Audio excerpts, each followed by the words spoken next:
안녕하세요. 네, 반갑습니다. 이제 2018년 대비 영어 교육론을 오늘 그죠? 예, 단추를 푸는 날이네요. 네, 좋습니다. 영어 교육론을 맡고 있는 박현수라고 합니다. 반갑습니다. 네. 자, 1년 동안 재밌게, 그죠? 예, 영어 교육론에 대한 부분들을 같이 풀어나갔으면 좋겠습니다. 자, 이렇게 이제 2018년 임용을 준비하면서, 그죠? 때론 마음이 무겁기도 하고, 그죠? 예. 그 다음에 이 1년 동안에 어떠한 전력으로 어떻게 이제 끌어나갈 건지 아마 여러분이 또 이제 굳은 결심과 의지를 또 갖고 있는 시간이기도 합니다. 그래서 여러분이 이제 저희와 같이 저희 팀에서 잘 풀어나갈 수 있도록 저도 이제 최선을 다할 거고, 그리고 저희 팀 안에서 진행되도록 하는 시스템 안에서 여러분이 잘 적응을 하셔서 반드시 좋은 결과가 있기를 희망합니다. 좋습니다. 자, 오늘은 첫 시간이기 때문에 영어 교육론에 대한 부분들에 대한 그 실라부스 잠깐 어떻게 이제 진행을 해 나가도록 할 것인가에 대한 설명과, 그 다음에 2018년 임용을 준비해야 되는데 2018년 임용에 대한 부분들을 이제 정보를 가지고 계신 분들도 있을 거고, 아마 이제 올해 처음 공부를 하니까 일단은 학원에 가면 선생님이 말씀해 주시겠지 이렇게 해가지고 가벼운 마음으로 그냥 오신 분들도 계실 것 같아요. 그래서 간략하게 저희가 이제 어떻게 준비를 해 나가도록 해야 될 것인가, 어떤 형태로 출제가 될 것인가 라고 하는 부분들에 대해서 첫 시간이기 때문에 간략하게 말씀을 드리도록 하겠습니다. 그리고 저희 이제 기본 강좌에 해당되는 1월부터 4월까지 강의는 제 책 2017년판 빌더 1, 2로 하시면 될 것 같고요. 작년 책이나 뭐 재작년 책을 가지고 계신 분들도 있으실 것 같아요. 개정이 많이 되거나 그렇지는 않아요, 사실. 그죠? 예, 기본 내용이라고 하는 것이 뭐 변화가 크게 없기 때문에 그 많은 부분들이 개정이 되거나 그렇진 않지만 부분별로, 챕터별로 조금, 그죠? 새로운 정보가 PLLT와 TBP도 새롭게 바뀌었기 때문에 새로운 개념이라든가 이런 것들은 좀 추가를 했습니다. 그래서 그러한 부분은 어떻게 해결해 나가도록 할 것인가? 예, 저희 그 홈피 자료실에 보면요, 추가된 부분들이 좀 올라가 있어요. 그거 이제 다운을 받으셔가지고서 같이 가지고 오시면 될 것 같아요. 그래서 책이 있는데 뭐 굳이 무리하게 출판사가 들으면 안 되겠지만 살 필요는 없을 것 같아요. 네, 그래서 있는 책 가지고 진행을 하시면 되겠습니다. 자, 여러분이 받으신 핸드아웃 자료 중에서 박현수 영어 교육론이라고 아마 첫 페이지가 아마 쓰여 있을 것 같아요. 먼저 한번 볼까요? 자, 2018년도 대비 영어 교육론 시험을 이제 어떻게 우리가 준비해 나가도록 해야 될 것인가에 해당되는 전략입니다. 자, 우리가 2018년에 임용 준비, 영어 교육론에 대한 부분을 해야 된다라고 한다면, 그쵸? 2017년도의 기출이 어떻게 나왔는지를 아셔야 돼요. 그쵸? 뭐, 2017년도에 대한 기출을 풀어보라는 얘기가 아니에요. 우리는 아직까지 뭐, 시험 문제가 크게 어렵지 않다 하더라도 풀 수 있을 정도의 실력은 아니라고 생각합니다. 그쵸? 개념들 정도는 뭐, 파악하고 이해할 수 있을 정도인지는 모르겠으나, 풀 정도는 아니지만, 그래도 2017년 기출을 한 번은 보셔야 돼요. 저희 OT 자료에 아마 다 이제 2017년 기출이 올라가 있을 겁니다. 한번 보셔야 돼요. 그래서 전체적으로 그죠? 우리가 선생님이 되도록 하기 위해서 보는 임용시험이라고 하는 것은 여러분이 알겠지만 4과목에 의해서 이제 전공 영역이 주어져 있습니다. 그래서 일반 영어, 그렇죠?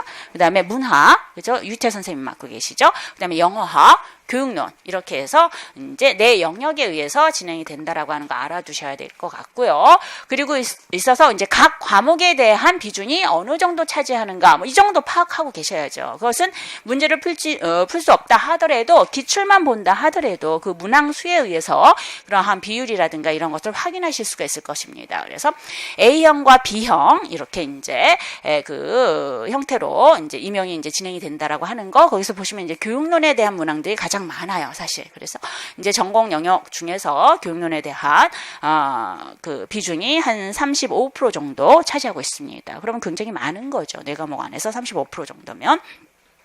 그래서 그렇지만 이제 이 교육론이라고 하는 것은 how to teach에 초점이 맞춰서 진행이 되기 때문에, 그죠? 이 시험 준비에서만 이 교육론에 대한 부분들을 중요하게 다룰 게 아니라 여러분이 이제 현장에 교사로 나가면서부터서 계속 여러분이 갈고 닦고 나름대로의 여러분의 메소드를 만들어 나가야 될 부분이 영어 교육론입니다. 그렇기 때문에 시작에서부터서 영어 교육론이라고 하는 것을 뭐 이제 그 시험의 대상 뭐 이렇게 보시는 것이 아니라, 그죠? 어떻게 우리 학생들한테 영어를 영어를 효과적이고 재미있게 가르치도록 할 것인가, 그리고 그러한 그 수업 안에서 어떻게 나를 보여주고 우리 학생들을 받아들이도록 할 것인가 라고 하는 생각들도 아울러 같이 하시면서 이제 교육론에 대한 준비를 하시면 보다 효과적이겠다라고 하는 거 말씀드리고 싶습니다. 그래서 이러한 영어 교육론에 대한 비중이 좀 높다라고 하는 것들, 그리고 이런 영어 교육론에 대한 비중이 높긴 하지만 이것은 이제 암기 대상으로 볼 것이 아니라 좀 전에도 말씀하셨지만 여러분이 앞으로 교사 생활을 하면서부터서 계속 그죠?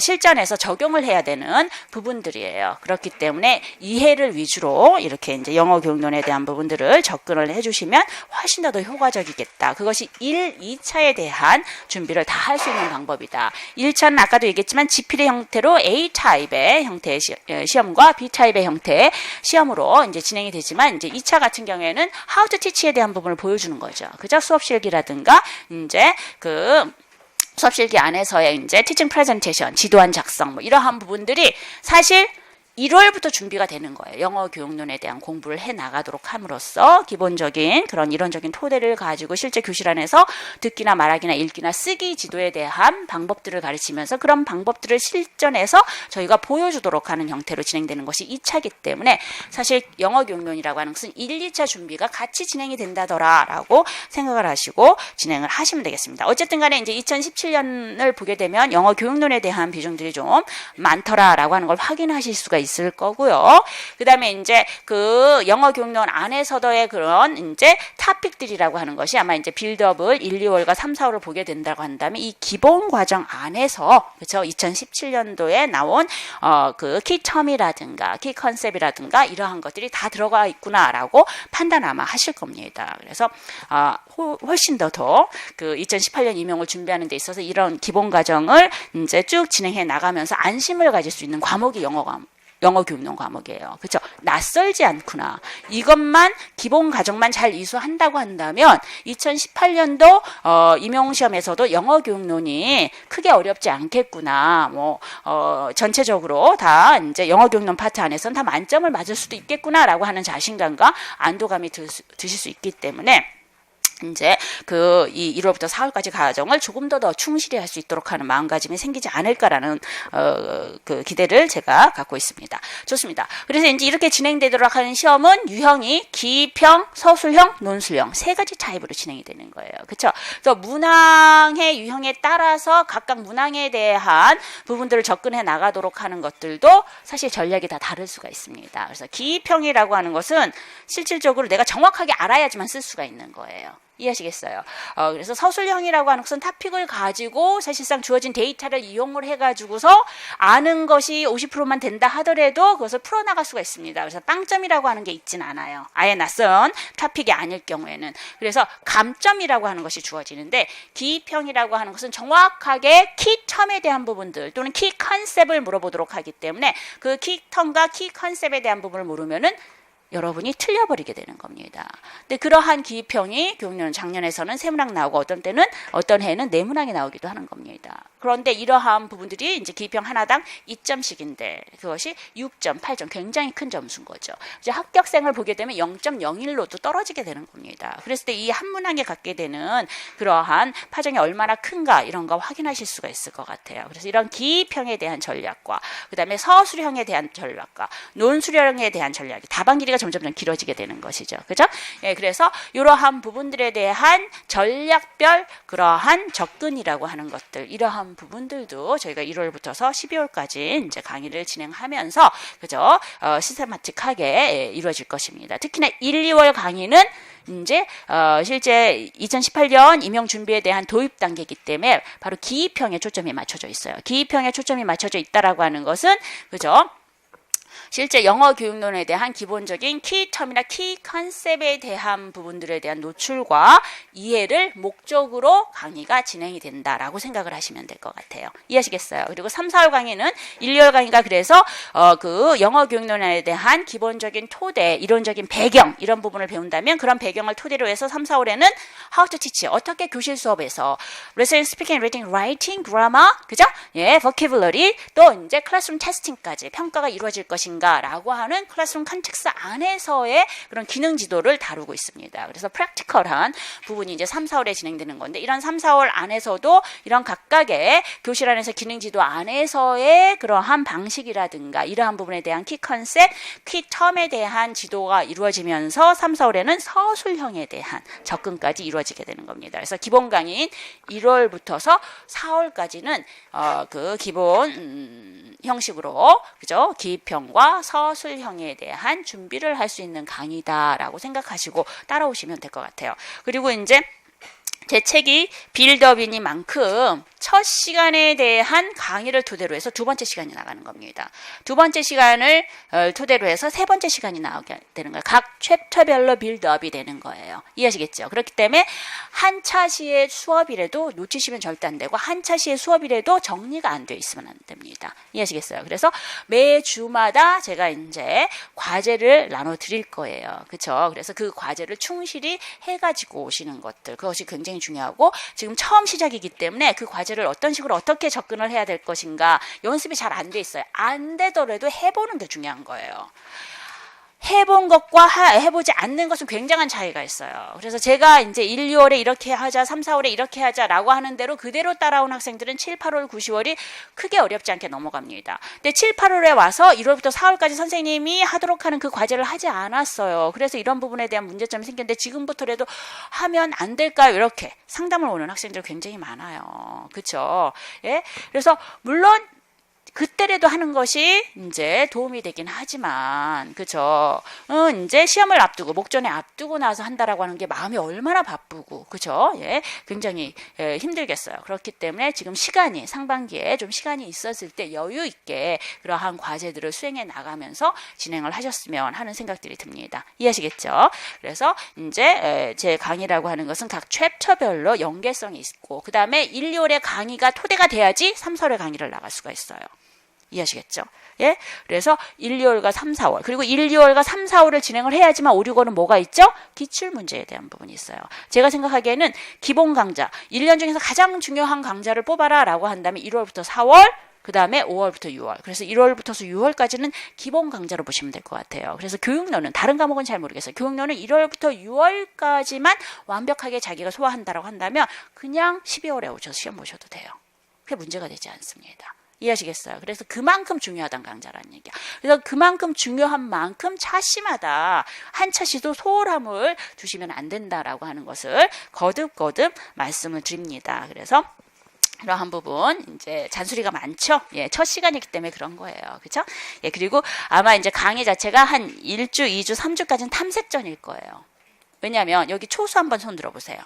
영어교육 처음입니다. 이렇잖아요. 그렇죠? 그렇기 때문에 제가 강의 수준을 맞춰야 돼요. 출발선이 다 다를 거란 말이야. 학교에서 영어교육론이라고 하는 이제 영어교육과 출신들일 테니까 대부분 영어교육론이라고 하는 것을 아마 이제 노출이 돼서 뭐 TBP든 PLAT든 아마 읽어가지고 오신 분들도 있고 뭐 교수님의 성향에 따라서 이제 current approach 포커스가 맞춰가지고 수업이 이제 진행된 이제 학교도 있을 거고 다 출발선이 다 다를 거란 얘기죠. 그래서 이제 강의를 제가 이제 첫 주, 두 번째 주 이렇게 막 던질 겁니다. 막 던지고 여러분의 반응을 보면서 아마 수준을 맞출 것 같아요. 그렇죠? 그래서 한 3주 정도 되면은 이제 그 중간 정도 수준에 맞춰가지고 아마 이제 강의가 이제 원활하게 진행이 될 건데 그래서 이제 첫 주와 두 번째 주 같은 경우에는 조금 더 그죠?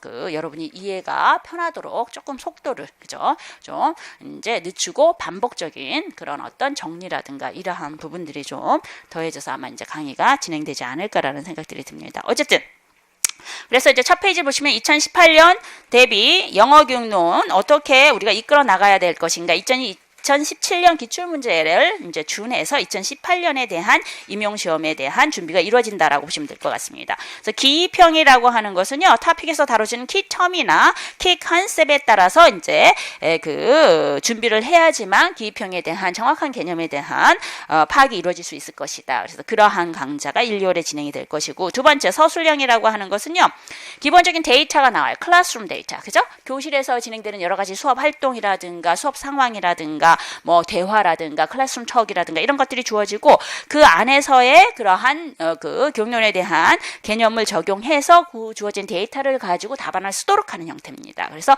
기입형보다는 조금 더 프랙티컬하게 그죠? 여러분이 가지고 있는 그러한 지식을 이용해서 쓰도록 하는 문제가 바로 서술형이라고 보시면 되겠어요. 근데 이러한 서술형이 이제 이론적인 것으로 치우쳐져 있는 게 아니라 개념은 이론에서 가지고 오지만 실제적인 프랙티컬 데이터를 가지고 진행하는 거예요. 가령 평가라고 한다면 실제 이제 클래스룸 테스팅에 대한 평가가 나올 수도 있지만 2017년 같은 경우에는 이제 수학 능력 평가 그죠? 예.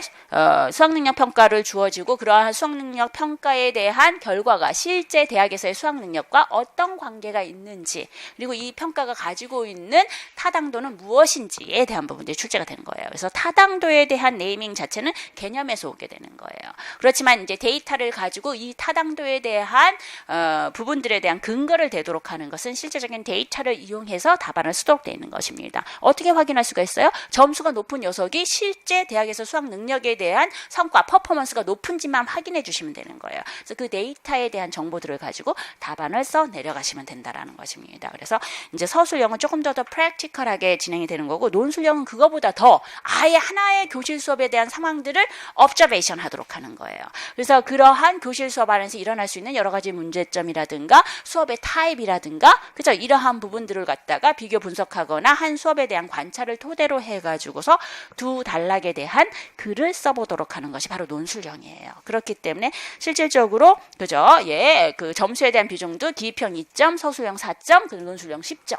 이렇게 점수에 대한 비중도 높아지는 만큼 그만큼 여러분이 가지고 있는 교육론의 지식과 그 다음에 이제 실제 교실 수업에 대한 투시에 대한 부분들을 더 요구하도록 하는 그죠? 예, 훨씬 더 이제 디벨롭된 형태로 이제 그 준비를 해야지만 그죠? 기입형, 서술형, 논술형에 대한 준비가 이제 완벽하게 되어질 수 있을 것이다라고 하는 거예요. 그래서 이러한 세 가지 그러한 문제 유형 타입 중에서 1, 2월, 3, 4월 같은 경우에는 기입형과 서술형이 좀 주가 되고요. 3, 4월 강의는 How to Teach 해가지고서 교실에 있어서 기능 지도가 나오기 때문에 관점에 대한 부분들 제가 이제 논술형에 대한 부분들이 이런 식으로 이런 기능 지도에서는 이렇게 출제가 될 수 있을 것이다 라고 하는 맛보기 정도는 보여드릴 겁니다. 그리고 나서 5, 6월 기출문제를 가게 되면서 직접 이제 기입형에 대한 시험 중 전략 어떤 식으로 기입형에 있어 키 컨셉을 정확하게 뽑아 나가도록 할 것인가 컨퓨징한 부분들에 대한 두 가지의 개념들이 내 안에서 그치 싸우고 있다라고 한다면 주어진 데이터에 의해서 어떻게 정확한 개념을 구분할 수 있도록 하는 형태의 팁이나 클루를 찾을 수 있을 것인가 라고 하는 시험 중의 전략에 포커스가 맞춰서 이제 기출 문제에 대한 부분들이 이제 진행이 될 거예요. 서술형도 마찬가지고 서술형 같은 경우에는 주어진 데이터를 이용해서 어떻게 how to write이죠. 어떤 식으로 써야 될 것인가. 그래서 키 프레이즈, 키 컨셉을 어떤 식으로 어떻게 뽑아서 배열을 해 나가도록 할 것인가. 그래서 감점을 최소화하도록 하는 형태의 답안으로 쓰도록 할 것인가. 뭐 이런 부분들에 대한 강좌가 같이 5, 6월까지 진행이 되는 거예요. 그래서 제가 말씀드리는 것이 2018년 임용에 대한 준비는 1월부터 6월까지 한 세트로 묶어서 아주 꼼꼼하게 그죠? 그 차시 하나를 피어리드라고 하죠. 한 차시 이 한 주의 수업을 그 차시 하나하나를 따라가다 보면은 그죠 어느 팀인가 그죠 여러분도 그죠 기본적인 그러한 교육론에 대한 준비가 이제 이루어지게 되는 것이다. 이게 이제 시스템인 거죠. 그래서 그렇게 진행을 할 거다라고 하는 거 말씀드립니다. 나머지는 한번 여러분이 살펴보시면 될 것 같고요. 좋습니다. 그래서 두 번째 장에 보면은 그래서 1, 2월 강의 를 이제 first level이라고 하고 그 다음에 이제 3, 4월 강의를 second level이라고 해서 보시면 첫 번째는 이제 theoretical background예요. 이제 이론적인 토대를 잡아 나가도록 하는 것입니다. 그래서 1, 2월과 3, 4월에 대한 부분 1, 2월은 주로 이제 PLLT에 대해서 이제 그 기본서에 나와 있는 키 컨셉들, 개념들 뭐 이러한 부분들에 대한 것들이 1, 2월에 진행이 되는 것이고요. 그 다음에 3, 4월은 TPP에 나와 있는 이제 기능 지도가 이제 주를 이루게 되는 것입니다. 그래서 기본서를 토대로 해서 다른 원서에 대한 부분들에 대한 보강이 되어지는 것이 바로 이제 빌드업 1, 2라고 보시면 될 것 같고요. 좋습니다. 그래서 이렇게 이제 1, 2월 형태로 진행되는 이제 빌드업은 이제 강의 목표가 바로 이제 기입형에 초점이 맞춰서 진행이 된다라고 하는 것들 그리고 이제 강의 방식이라고 하는 것은 세 번째 줄에 보시면 전주에 배운 내용을 토대로 본차시에 대한 수업 내용이 이루어지는 것만큼 리뷰가 일단 첫 단계예요. 그래서 오늘은 이제 첫 장, 챕터 1에 대한 부분을 배울 거죠. 20세기 언어학습에 대한 관점, 어떤 식으로 그죠? How to teach가 이루어졌는가라고 하는 그 관점들에 대해서 오늘 배울 겁니다. 그래서 가장 어려워요, 사실. 1, 2월 과정 중에서 오늘 첫 시간이 가장 그죠 관념적이고 가장 개념적이고 이렇기 때문에 어려운데 이러한 첫 시간의 첫 번째 챕터가 아마 이제 그 1, 2월 강의의 전체적인 개념들을 다 어우르고 있는 그죠 포괄적인 접근이기 때문에 또 첫 번째 강의가 굉장히 중요하다고 할 수가 있습니다. 하지만 저희가 뭐 너무 이론적으로 치우쳐지는 건 아니기 때문에 이제 그러한 20세기 언어학습에 대한 관점을 실제 교실에서의 그 How to Teach까지 이루어지도록 하는 데 있어서의 필요한 엑기스적인 개념들만 제가 이제 설명을 드릴 거고 그 부분 정도만 이해하시고 넘어가시면 될 것 같아요. 그래서 이제 이러한 그 1장에 대한 부분들이 이제 사실 이제 전체적인 내용들에 대한 틀을 이루고 있다라고 보시고 따라오시면 좋을 것 같고요. 그래서 일단 오늘 1장을 했으면 다음 차시 수업에서는 이 1장에 대한 간략한 리뷰를 하고 그죠? 리뷰를 하는 이유는 여러분한테 내준 과제에 대한 부분을 점검하기 위해서 리뷰를 하는 거예요. 이해하시겠어요? 제가 오늘 1장을 나갔으면 집에 가셔서 여러분이 1장을 정리하고 오셔야 되는 거예요. 그 정리에 대한 것들을 그 다음 시간에 제가 정리를 해주는 것을 가지고 다시 한번 리마인딩 하고 그 다음에 2장으로 넘어가도록 되어 있는 겁니다. 이해하시겠어요? 이렇게 해가지고 이제 각 차시에 대한 추업을 따라가지고 오시면 노력하지 않는다 하더라도 중요한 부분들이 교육론에 대한 프레임워크가 잡혀 있어서 그죠? 강의가 진행이 될 거라고 보여주시고요. 그다음에 1, 2월과 3, 4월에 대한 강의를 실제 기출문제 안에서의 비중들을 따져본다라고 한다면 사실 1, 2월 강의가 한 30% 정도 출제가 된다라고 보신다면 30%에서 많아봤자 40%라고 한다면 3, 4월 강의가 나머지 60%에서 70%가 출제가 되는 겁니다. 그래서 사실상 중요한 정도를 이제 취하자라고 한다면 3, 4월 강의가 더 중요한 거죠. 3, 4월 강의는 직접적으로 교실에서의 그러한 프랙티컬 티칭에 초점이 맞춰져 있는 거예요. 근데 프랙티컬 티칭이 갑자기 뚝 떨어져 있는 게 아니야. 각각 교실에서 리스닝에 대한 부분, 스피킹에 대한 부분, 리딩에 대한 부분, 라이팅에 대한 부분, 특히나 요즘 커런트 어프로치는 통합 수업 모형을 요구하고 있어요. 그래서 한 번에 4가지 기능을 같이 진행을 해 나가도록 하고 2차 시험에서도 그러한 통합 수업 모형에 대한 수업 실현을 요구한단 말이에요. 왜 이런 식의 4가지 기능을 동시다발적으로 그죠 교실 안에서의 지도를 하도록 하기 위한 것인가 그런 부분들이 전부 다 1, 2월에 잡혀 있는 거예요. 이론적인 토대가. 그렇기 때문에 이제 실제 시험에서는 30% 정도만 출제가 되긴 하지만 3, 4월에 대한 강의를 이해하도록 하기 위해서는 1, 2월에 대한 강의가 기본적으로 깔려 있어야 된다는 거예요. 이해하시겠어요? 그래서 이러한 부분들이 비중과는 상관없이 다 중요하게 차시별로 여러분이 정리를 하고 넘어가야 된다라고 하는 거 말씀드리고 싶습니다. 그래서 강의에 대한 흐름은 그렇게 리뷰를 토대로 해서 새로운 챕터에 대한 부분들을 이제 진행해 나갈 것이다 라고 하는 거. 그러면 각 차시에 대한 수업이 이루어졌을 때 여러분은 무엇을 준비할 것인가 라고 했을 때 과제가 나와 있죠. 키워드 중심으로 키카드를 만든다라는 얘기. 키 컨셉, 키 텀에 대한 부분 챕터 1에서 나와 있는 중요한 키워드나 키 텀은 다 뽑아서 요만하게 여러분 중고등학교 때 단어장 만든 거 아시죠? 그렇듯이 가지고 다니면서 계속 그 키텀과 키 컨셉을 익숙도를 높여나가는 거예요. 그렇게 단어장을 만들듯이. 그리고 아마 스타디도 조직이 될 건데 그 스타디 조직 안에서 그 단어장을 활용해서 개념들에 대해서 서로 question answer, 묻고 대답하도록 하면서 개념에 대한 부분들을 이제 이해폭을 넓혀나가도록 하는 방식. 이게 이제 하나 필요하고요. 두 번째는 뭐냐면 오늘 20세기 언어학습에 대한 관점, 3가지 관점들에 대해서 배울 거예요. 그럼 각각의 관점들이 어떤 식으로 How to Teach로 진행이 돼 나가도록 할 것인가 라고 하는 전체적인 설명을 들을 것인데 그 차시에서 진행했던 설명에 대한 부분을 집에 가셔서 한번 매핑해 보도록 하는 거예요. 마인드 매핑이나 세만틱 매핑. 그리고 이런 매핑을 어떻게 해야 되는 거죠? 책을 피고 하는 겁니까? 아니요. 책을 피기 전에 오늘 수업 끝나고 나서 내 머릿속에 이 첫 번째 차시의 수업에 대한 내용이 어느 정도 남아있는가를 확인하시는 거예요. 공부는 확인이라고 하는 과정을 통해서 앞으로 나가야 되는 겁니다. 그것을 교육론 용어로 뭐라고 얘기해요? 나중에 나오는데 noticing the gap이에요. 차이를 파악하는 거, 차이. 이 차이라고 하는 건 뭐야? 학습 전략 중에 하나인데 noticing the gap. 그죠? learning principle 뭐 이렇게도 얘기하고 noticing the gap이라고 하는 용어들이 여러 번 이제 나오게 되는데 이 무슨 차이일까? 우리한테는 이 noticing the gap. 내가 알고 있는 것과 모르고 있는 것에 대한 차이를 알아야 돼. 이미 알고 있는 걸 또 공부할 필요 없어. 그게 크라셴이 말하고 있는 2장에서 다루고 있는 I죠. 현재 수준. 그렇죠? 크라셴은 어떻게 성공적인 학습을 할 수가 있다 그래서 알고 있는 걸 알려줘봤자 뭐하냐. 알고 있는 걸 토대로 해서 그거보다 한 단계 정도 높은 정도의 정보를 알려주면 그것이 습득으로 이루어지지 않겠느냐 이렇게 얘기하는 거야. 그러니까 교육론이 절대 동떨어진 게 아니라니까. 우리의 학습 전략 그대로예요. 그걸 우리 애들한테 가르쳐준다라고 생각하면 되니까 실험 정신으로 여러분이 이 교육론을 배워가면서 여러분한테 적용을 해보세요. 아시겠어요? 그래서 매핑을 하는 거야. 오늘 첫 번째 이제 첫 차시 수업을 듣고 난 다음에 무엇이 머릿속에 남아있는가 쭉 20세기 언어학습에 대한 관점 동그랗게 일단 그려놓고 타픽을 써놓죠. 그다음에 그 관점 세 가지 중에 첫 번째 관점이 무엇이고 두 번째 관점이 무엇이고 세 번째 관점이 무엇이고 첫 번째 관점 안에서는 무엇을 다루고 있고 쭉 기억나는 대로 그죠? 그 자치를 따라가 보도록 하는 거예요. 여러분의 기억의 자치를. 그런데 그죠? 첫 번째 차시 수업을 다 듣고 난 다음에 다 기억을 하면 뭐 그죠? 얼마나 좋겠어요. 분명히 구멍이 숭숭숭 뚫려 있을 거야. 그치? 그러면 그러한 부분들이 여러분이 아직 정리가 되지 않고 듣긴 했으나 그죠? 여러분의 기억에 머물러 있지 않는 부분이에요. 그럼 그것이 비어 있으니까 그 부분에 대한 공부를 하셔야죠.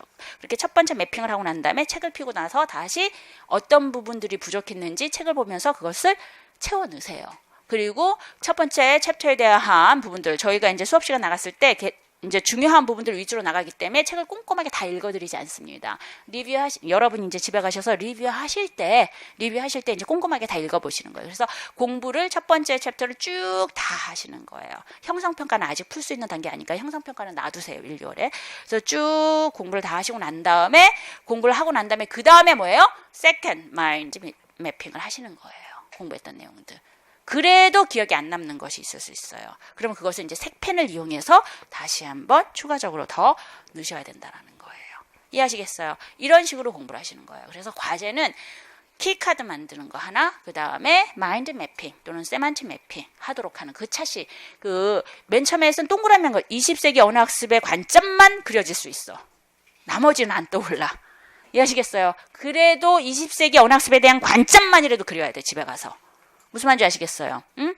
하는 것과 안 하는 것은 엄청난 차이가 있다는 얘기야. 시도 굉장히 중요해요. 아시겠어요? 특히 여러분은 교사가 될 사람이야. 학생들한테 어떻게 챌린지, 그죠? 예, 도전 이러한 부분을 심어줘야 될 사람이에요. 그렇기 때문에 여러분이 먼저 시도하고 해보도록 하는 것이 굉장히 중요한 건데 지금 공부도 그렇게 진행해야지만 성공할 수 있어요. 제가 단언코 말씀드리는 건데 제가 2000년부터서 강의를 시작해서 지금 2018년 준비를 하고 있는 거예요. 그렇죠? 변하지 않는 원리 하나. 그렇죠? 직접 내가 모든 것을 그죠? 예, 접해 보도록 한다라는 거예요. 시도를 다 해보도록 하는 거예요. 그리고 거기에서 나한테 맞는 전략과 방법들을 찾아 나가도록 하는 거예요. 그 얘기는 무슨 얘기냐면 누구의 강의를 들었다가 중요한 게 아니야. 제 강의를 듣고 2017년도에 합격한 학생들도 있지만 제 강의를 한 번도 듣지 않고 2017년에 시험에 합격한 학생들도 있어요. 그건 무슨 얘기야? 공부는 여러분이 한다라는 얘기예요. 물론 조금 더 숏웨이, 그치? 이제 단기에 그러한 방법들을 알려줄 수는 있어요. 가이드라인을 줄 수 있어요. 조금 더 경험이 많은 선생님들이. 하지만 중요한 건 그 길을 걸어 나가는 건 누구다? 여러분이다 이런 얘기예요. 주체의식을 가지고 공부를 하셔야 되는 거예요. 그리고 공부를 하는 1년 동안 내내 여러분 자신이 없으면 안 돼요. 절대 끌려가시면 안 되는 거예요. 이해하시겠어요? 강의는 도움을 주도록 하는 것이고 그 강의를 내 것으로 만드는 것은 여러분의 몫이라고 하는 거예요. 그래서 절대 잊지 마시고 그러한 부분들을 주도적으로 좀 준비를 하셨으면 하는 생각이 저는 가지고 있습니다. 좋습니다. 그래서 강의 계획 보시면 이렇게 16강 정도 이렇게 이제 주어져 있어요. 8주에 의해서 수업이 진행이 된다라고 하는 거 알아주시면 되겠습니다. 이렇게 해서 저희가 이제 매번 강의들을 이제 진행을 할 것이다. 그리고 이제 사실 이제 오늘 첫 시간이니까 좀 그런데 뭐 학원에서 저런 말을 해라고도 얘기하시는 분들도 계셔요. 그런데 저는 이렇게 임용을 준비하는 1년 동안 다 여러분은 누가 되실 것이죠? 교사가 될 거잖아요.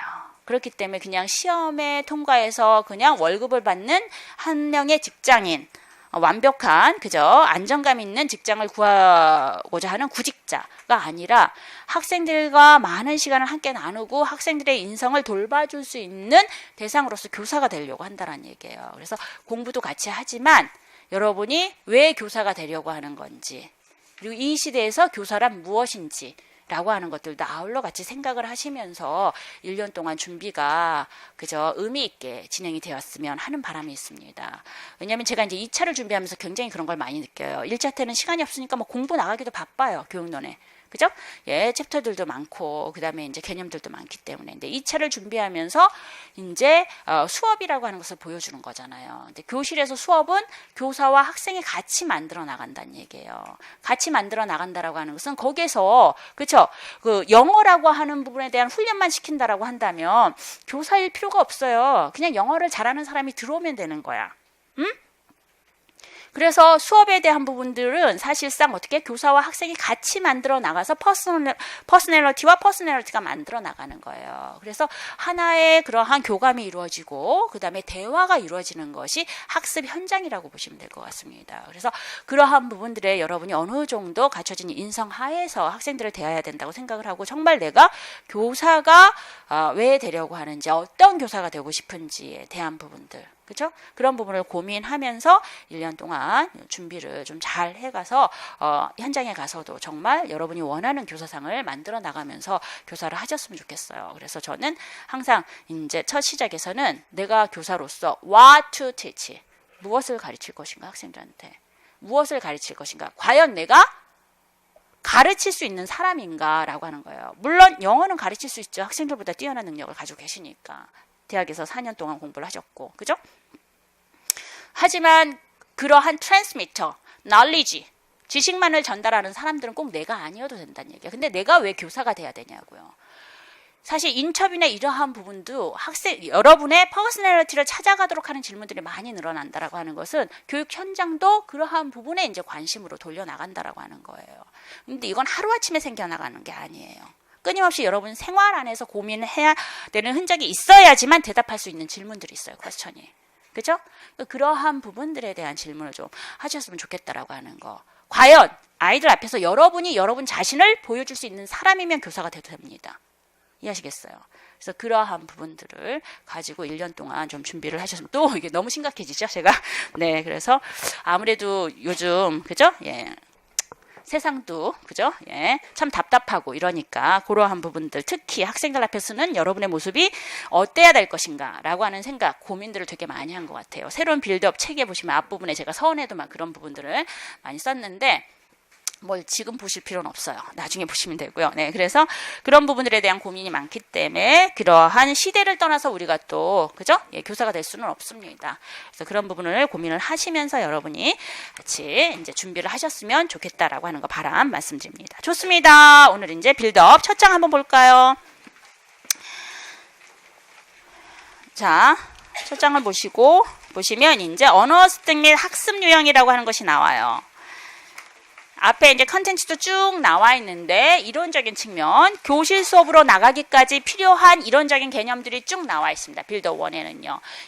20세기 언어학습이라고 하는 것이 그렇죠? 어떻게 시작이 되었고 어떻게 진행되었는가라고 하는 이론적인 토대부터 시작해서 실제 교실 수업에서 학생들한테 지도하도록 하기 위해서 그 학습에 대한 영향을 줄 수 있는 요인으로서 learner variable, 그죠? 학습자에 대한 그러한 요인들, 그죠? 그리고 실제 이제 교실 수업을 진행해 나가도록 하기 위해서 우리나라 같은 경우에는 텍스트북을 가지고 진행을 합니다. 이해하시겠어요? 그래서 이러한 텍스트북에 대한 부분들, 그쵸? 예, 그래서 이 한 권의 텍스트북을 가지고, 그죠? 교과서를 가지고 우리 학생들에 대한 학습을 성공적으로 어느 누구도 학습에 대한 결손 없이 나갈 수 있을 것인가? 그럴 수 없다 이런 얘기죠. 그래서 우리가 8차, 9차 교육과정에도 보면 수준별 학습에 대한 언급이 있다라고 하는 것은 학습자마다의 그 차이, 학습상의 차이에 대한 부분을 고려해서 실제 중등 교육과정을 이렇게 나가자라고 제시해 주는 게 커리큘럼입니다. 그래서 에이스 커리큘럼이라든가 이제 나인스 커리큘럼 부분들도 이제 계속 변하지 않는 부분인데 그래서 그런 부분에 있어서 이러한 텍스트북 작년에 2017년에도 출제가 되었어요. 그렇죠? 이런 텍스트북에 대한 부분들을 교사가 어떻게 이용하도록 해야 될 것인가? 학생들의 요구와 목적에 맞게끔 성공적인 학습을 하도록 하기 위해서 텍스트북 어댑테이션, 그죠? 예, 이런 자료라든가 교과서에 대한 부분들을 갖다가 학생 수준에 맞게끔 조정하고 수정하고 보완하도록 하는 그러한 작업들이 필요할 것이다. 까지가 이제 저희가 빌더 1에서 다룰 부분이다라고 보시면 될 것 같아요. 그리고 제 강의는 숲을 보는 강의예요. 전체적인 틀을 먼저 만들어 드릴 거예요. 이해하시겠습니까? 그리고 그 틀 안에서 디테일한 부분으로 나가도록 하는 부분으로 진행을 하셔야지만 이제 2018년에 이제 임용 시험인 논술련까지 커버를 할 수가 있는 거예요. 전체적인 숲을 모른다라고 하는 것은 그죠? 어떻게 how to teach라고 하는 것이 교실 속에서 이루어질 것인가라고 하는 그러한 교실 안에서의 여러 가지 메커니즘을 파악해 나가도록 하기 위해서는 전체적인 그러한 틀이라든가 whole picture에 대한 그림들을 여러분이 가지고 계셔야 된다라고 하는 겁니다. 그래서 강의는 전체적인 틀 안에서 이제 이루어질 것이다라고 하는 거예요. 그래서 일단 먼저 책으로 나가지 않을 거고요. 개괄적인 그런 개념에 대한 접근이라든가 이런 것을 먼저 보고 그다음에 책에 나와 있는 부분들을 다시 한번 정리 차원에서 저희가 진행을 하는 겁니다. 그래서 제 강의는 저를 봐주시면 되는 거예요. 그렇죠? 저는 여러분의 얼굴을 보고 눈을 보고 강의를 하고 싶지 여러분의 정수리를 보면서 강의를 하고 싶지는 않습니다. 그래서 저를 보시면 되는 거고요. 그래야지만 여러분의 피드백을 받고 이 개념을 좀 어렵게 여기나 이 개념에 대한 이제 다시 한 번의 설명이 필요한가? 뭐 이러한 부분들을 보는 거예요. 그래서 실제 강의는 저 혼자 렉처러로서 그죠? 1A 방식으로 진행이 되지만 여러분이 보여주시는 표정과 눈빛을 통해서 상호작용이 이루어진다라고 보시면 되겠어요. 그래서 강의에 대한 강약이라든가 이러한 부분을 제가 조절할 겁니다. 그래서 저를 보시고 강의를 하시면 될 것 같아요. 일단 20세기의 언어학습에 대한 관점이다. 그죠? 챕터 1. 20세기의 언어학습의 관점 이라고 해서 쭉 봅니다. 그래서 실제 20세기 언어학습에 대한 관점은 그쵸? 어떻게 저희가 살펴볼 수 있냐면은 어떤 식으로 가르칠 것인가 how to teach 그죠? 무엇을 가르칠 것인가 what to teach 에 초점을 맞춰서 20세기 언어학습에 대한 관점들을 갖다가 저희가 설명을 할 수가 있습니다. How to teach라고 하는 것은 뭐예요? Second language learning. 사실 이제 언어학습이라고 하는 것은 아이들이 태어나자마자 배우도록 하는 모국어 학습에서부터서 그 기원을 찾을 수가 있습니다. 그래서 랭귀지 러닝은 퍼스트 랭귀지 어퀴지션을 토대로 해서 진행되는 거예요. 모국어. 첫 번째 이 세상에 태어났을 때 첫 번째로 내가 받아들이는 언어에 의해서 학습이 이루어지는 거예요. 그래서 세컨드 랭귀지 어퀴지션이라든가 포린 랭귀지 어퀴지션, 제2 언어라든가 모국어 이외에 배우는 언어 또는 외국어에 대한 학습 과정이라고 하는 것은 모국어 학습에 대한 영향을 받을 수밖에 없는 거예요. 그래서 20세기 언어학습에 대한 과정, 저희는 이제 영어, 외국어를 가르치도록 하는 과정으로 이제 교실 수업에서 학생들한테 이제 영어를 가르치긴 하지만 어쨌든 이러한 부분의 언어학습에 대한 과정은 전부 다 퍼스트 랭귀지 어퀴지션에서 온 것이다라고 생각을 하시고 이제 여러분이 받아들이시면 되겠습니다. 그래서 how to teach는 method, 방법이에요. 어떤 방식으로 가르치도록 하고 있는 것인가라고 하는 거예요. 그렇죠? 뭐 필기를 간단하게 하셔도 좋지만 필기 때문에 설명을 놓치시면 안 되는 거예요. 이해하시겠어요? 제 수업을 이제 여러분이 등록한 이유 중에 하나는 그죠? 제가 가지고 있는 그러한 교육론에 대한 전체적인 틀이라든가 이해에 대한 부분들을 도움을 받고자 하시는 것이기 때문에 필기를 하다 보면 분산이 될 수가 있기 때문에 전체적인 틀을 또는 흐름을 따라가는 것을 놓칠 수가 있습니다. 그래서 일단 설명을 듣는 것을 우선적으로 하시면 될 것 같아요. 그리고 제가 설명하는 내용들은 전부 다 책이 있기 때문에 다시 한번 여러분이 집에 가서 보실 수가 있습니다. 그래서 설명 위주로 들어주시면 좋을 것 같습니다. 자, how to teach는 메소드예요. 그래서 어떤 식으로 어떤 방식으로 가르쳐 나가도록 할 것인가. 그리고 what to teach라고 하는 것은 무엇을 가르칠 것인가. 20세기 언어학습의 관점에서 랭귀지가 있어요. 언어. 그죠? foreign 랭귀지가 있을 수 있고 second 랭귀지가 있을 수 있습니다.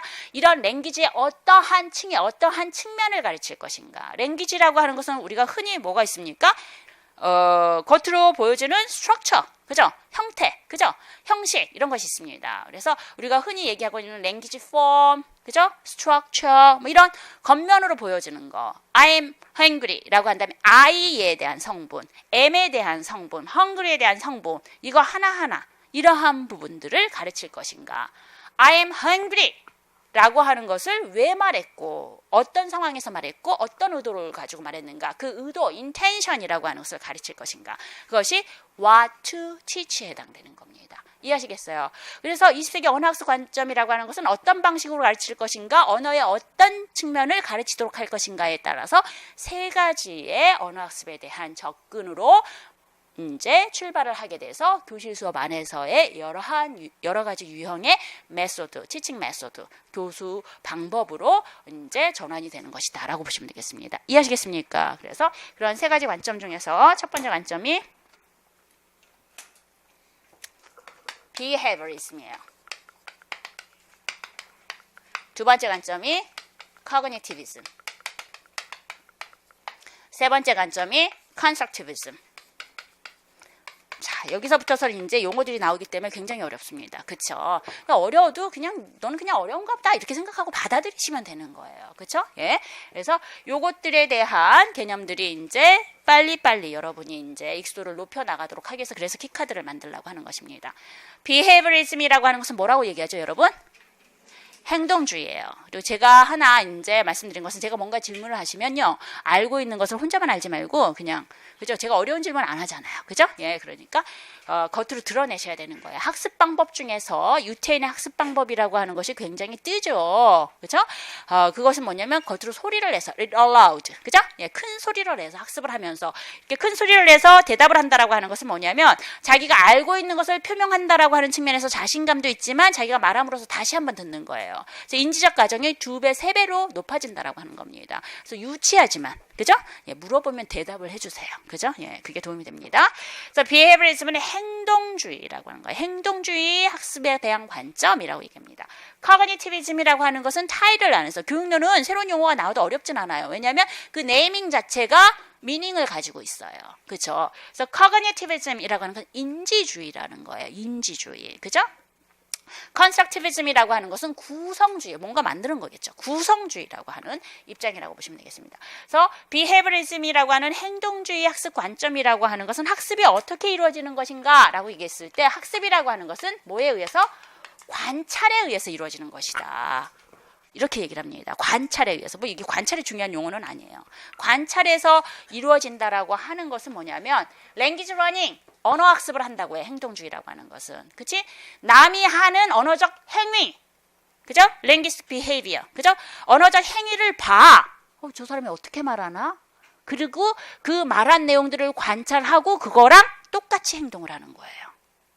이해하시겠어요? 그게 행동주의야. 그렇기 때문에 language learning이라고 하는 것이 머릿속에서 이루어지는 것이 아니라 그죠? 외부 세상을 통해서 그죠? 다른 사람의 언어적 행동을 관찰하고 그것을 모방하고 따라하도록 하는 과정 안에서 language learning이라고 하는 것이 이루어지는 것이다 라고 얘기하는 것이 바로 behaviorism이라고 보시면 되겠습니다. 그래서 이론적으로 보면은 인간은 이 세상에 백지 상태로 태어나서 어떻게 언어적 자극 을 토대로 해서 언어적 자극은 다른 사람의 linguistic behavior를 본다는 얘기예요. 언어적 자극을 통해서 그것을 똑같이 행동해. 나도 리스폰스를 하는 거야. 똑같이. 그죠? 그리고 나서 그것이 correct response일 경우에는 상대가 조금 더 이제 언어를 잘 사용하는 사람이 reinforcement. 강화를 시켜줌으로써 이렇게 하면 되는구나 해서 반복적으로 출연해주게 하도록 하는 형태로 학습이 이루어진다라고 설명하는 게 behaviorism이에요. 그래서 stimulus, response, 그 다음에 reinforcement라고 해서 이러한 학습 과정에 의해서 언어 학습이 이루어진다라고 얘기하는 게 이론적인 거예요. 이런 건 우리가 중요하지 않아. 이해하시겠어요? 현재 여기에서 뭐 어떻게 한다고? behaviorism이라고 하는 것은 관찰을 통해서 다른 사람의 linguistic behavior에 대한 부분들을 how to teach. 어떤 식으로 학습이 이루어지냐면은 그죠? 이거 보일까? imitation. 그죠? 뭡니까? repetition. 이거 보이세요? 파란색? 보이십니까? 네, imitation, 그 다음에 이제 repetition. 이게 학습 방법인 거예요. 행동주의 학습 방법은. 그죠? 누군가, 그죠? 언어적 행위를 하게 되면은 그것이 나로 하여금 language learning을 하도록 하는 자극으로 와닿는다는 얘기야. 이해하시겠어요? 그래서 예를 들어서 그 first language acquisition에 대한 예를 든다고 한다면 아이가 태어났을 때 말을 못하죠. 근데 아이가 말을 배워가요. 어떻게 배워갑니까? 주변에서 아이랑 늘 같이 있는 사람이 엄마라고 본다면 이제 엄마가 아이를 돌보면서 아이랑 엄마와의 관계를 만들어 나가도록 할게. 나 엄마야, 엄마 따라해봐 이렇게 얘기를 하는 거예요. 이게 이제 linguistic behavior로 스티뮬러스 자극이 되는 거예요. 그럼 아이가 엄마의 입모양을 보면서 그대로 따라하려고 노력하면 어메, 그지? 어메, 그죠? 엄마까지 하는 겁니다. 이해하시겠어요? 그래서 여러 번의 시행착오를 통해서 엄마라고 하는 정확한 표현이 나왔을 경우에 엄마는 굉장히 반응을 거세게 하는 거죠. 그죠? 그러면서 이 사람을 부를 때 이렇게 엄마라고 부르나 봐 라고 애들이 강화가 되는 거예요. reinforcement가 되는 거예요. 그 과정을 설명하는 거예요. stimulus, response, reinforcement라고 하는 것은. 근데 그럼 과정들을 다 빼고 우리가 second language acquisition 측면 안에서 second language learning 측면 안에서의 언어학습에 대한 방법을 행동주의 측면에서 얘기했을 때는 어떤 식으로 합니까? 언어적 자극이 주어졌으면 그걸 어떤 식으로 해요? 모방하고 따라한다라고 하는 이러한 티칭 메소드가 생기게 되는 거예요. 그래서 교실 수업 안에서 repeat after me. 자, 선생님 따라해. This is bank. This is bank. 이건 전부 다 어떤 언어학습에 대한 관점에서 오게 되는 교실 수업 활동입니까? behaviorism에서 오는 거예요. 이해하시겠어요? 아시겠습니까? 그래서 이게 중요한 거예요, 우리는. 그죠? 비헤이브리즘에 대한 딱딱한 그런 학문적인 접근 이런 거 필요 없어요. 비헤이브리즘에 있어서의 언어학습 방법이라고 하는 것은요. 그죠? 언어적 요소에 대한 부분들을 모방하고 따라하는 방식으로 하면서 학생들로 하여금 그러한 언어적 행위가 그죠? 습관으로 이루어질 수 있도록 하는 헤비 포메이션. 그죠? 반복적으로 하다 보면은요. 그죠? 내가 아침 7시에 맨날 그죠? 일어났어요. 그러한 부분들이 뭡니까? 매일매일 지속되면 그것이 어떻게 됩니까? 습관으로 만들어지는 거예요. 그래서 언어 학습이라고 하는 것들도 이와 같이 습관으로 만들어진다라고 얘기하는 것이 바로 비헤이브리즘에 대한 관점이다. 언어 학습에 대한 관점이다라고 보시면 되겠습니다. 이해하시겠어요? 그래서 여기서 정리할 것은 여러분 다른 거 다 필요 없어. 행동주의 언어 학습이라고 하는 것은 그죠? 실질적으로 그죠? 그 외부 환경에서 주어진 언어적 자극에 따른 모방과 반복을 토대로 해서 correct response, 정확한 그런 언어적 행위를 하도록 함으로써 그 행위가 습관적으로 나타날 수 있도록 해주도록 하는 학습 방법이 behaviorism이다라고 하는 것입니다. 이해하시겠어요? 그렇다고 한다면 학습 방법은 알겠어? 그래서 언어적 행위에 대한 부분을 모방하고 따라하도록 하는 형태의 학습 방법으로 진행되는 것이 behaviorism이에요. 그러면 언어의 어떤 부분을 그렇게 모방하고 따라해야 되는가? What to teach에 해당되는 부분이에요. 이해하시겠어요? 그래서 무엇을 언어의 어떤 측면을 가르칠 것인가 라고 하는 것은 그 언어를 무엇으로 생각하는가, 언어가 과연 무엇인가 라고 하는 물음으로부터 돌아가는 겁니다. 근데 이런 행동주의의 학습에 대한 관점은 언어관을 그 당시에 있었던 스트럭처럴리즘, 그죠? 우리가 얘기하고 있는 이제 구조주의라고 하는 거, 뭐 영화학에서 배우실 거예요. 그래서 그런 구조주의의 관점을 따르고 있는 거예요. 그죠? 스트럭처럴리즘, 그죠? 구조주의를 따르고 있는데 이 구조주의라고 하는 것은 언어라고 하는 것은 언어는 개별적인 요소의 총합이다라고 보는 거예요. 언어의 요소 하나하나가 모여서 하나의 whole language를 이루어진다. 라고 보는 것이 구조주의에 대한 관점이야. 이해하시겠어요? 마치 집이 있으면 벽돌 하나하나가 쌓여서 커다란 집이 되는 것처럼 언어의 개별적인 요소 하나하나가 모여서 언어가 된다는 얘기예요. 그러면 여기에서의 랭귀지 러닝은 뭐야? 어떻게 가르쳐야 돼? 언어의 하나하나를 떼어서 가르쳐야지. 그러다 보면 전체적인 whole language learning이 본다라고 하는 관점이 구조주의 입장이에요. 이해하시겠어요? 그런 구조주의 입장을 행동주의가 따르고 있다는 얘기야. 그러한 부분을 교육용 용어로 키텀으로 뭐라고 얘기하냐면 discrete points. 개별적인 요소 하나하나. mom, desk, chair 이렇게 워드 레벨 하나하나. 이해하시겠어요? 네? 이러한 언어적 요소 하나하나에 대한 부분들을 그죠? 외부적인 환경에서 언어적 자극으로 받아들이고 그러한 언어적 요소 하나하나를 모방하고 반복함으로써 correct response로 이어진다라고 한다면 그런 correct response에 대한 강화를 받음으로써 지속적인 그러한 언어적 개별적인 요소 하나하나가 출현됨으로써 실질적인 그 언어에 대한 습관이 이루어져서 랭귀지 러닝이 주어지는 것이다 라고 보는 것이 바로 behaviorism이라고 보시면 되는 거예요. 이해하시겠습니까? 그래서 behaviorism에 대한 학습 방법. 그 다음에 behaviorism에서 이제 가르치고자 하는 언어적 대상은 개별적인 요소에 대한 부분인 거다라는 얘기예요. 그래서 이러한 behaviorism에 대한 학습 관점을 그대로 가지고 오는 교실 수업 상황이라고 하는 것에서 사용되는 그죠? 교수법은 오디오 링과 메소드라고 하는 것으로 만들어지게 되는 것입니다. 그쵸? 그래서 요 틀은 이해를 해주시면 좋죠. behaviorism에 대한 학습 방법, 언어적 요소, 그리고 그러한 그 방식과 언어적 요소에 대한 부분들이 그대로 녹여있는 클래스룸, teaching에 대한 부분들은 교수법으로서는 오디오 링구얼 메소드라고 하는 것으로 만들어진 거죠. 오디오 링구얼 구두 청강 교수법이죠. 언어 학습을 하는데 수단은 어떻게? 듣고 말하도록 하는 방식으로 진행되는데 듣고 말하도록 하는 방식 안에서 언어 학습은 어떻게 이루어진다고? 개별적인 요소 하나, 워드 하나하나에 대한 부분들을 어떻게? 이미테이션하고 모방하고 리피테이션 하도록 함으로써 correct response로 만들어. incorrect response가 나오면 안 되는 거예요. 모방하고 반복하는 이유가 정확하게 따라하고 정확하게 표현하도록 하기 위한 것이죠. correct response가 나와서 끝내는 그 해당 언어에 대한 habit formation로 만들어 나가도록 하는 것이 behaviorism 방식의 언어학습에 대한 접근이다라고 보시면 되겠어요. 이해하시겠어요? 그래서 이렇게 나중에 교수법 가서 다시 나올 거예요. 이런 부분들은. 그죠? 모방하고 반복하도록 하는 형태의 교실 활동. Repeat after me. 그죠? 예. 선생님 따라하세요. 라고 해서 전체적으로 whole class. 그죠? 예. repetition이라든가 이런 것들이 나온 거죠. 이러한 부분들의 교실 활동 우리는 뭐라고 얘기하냐면 pattern drills 라고 얘기를 해요. 이해하시겠습니까? 패턴 드릴. 그죠? 2017년 대비에 이제 문제가 출제가 되었었죠. 논술형에서 학습 활동으로. 그죠? 패턴 드릴. 이러한 부분들에 대한 학습 활동을 연결. 패턴 드릴이라는 건 특정한 패턴을 반복적으로 연습하도록 하는 거다. 문형 반복 연습이라고 하는 것을 우리가 퀴텀으로는 패턴 드릴이라고 얘기하는 거예요. 오늘 이렇게 이제 배운 내용들에 대한 전체적 그래서 behaviorism에 대한 학습 방법은 어떤 거지 정도만 이해하면 되는 거예요. 여기 나와 있는 모든 용어를 다 이해할 수는 없어요. 반복적으로 앞으로 이제 계속 강의하면서 출제가 될 겁니다. 이해하시겠어요? 그래서 이렇게 진행되는 것이 behaviorism에 대한 학습 방법이다라고 하는 거 알아두시면 될 것 같고요.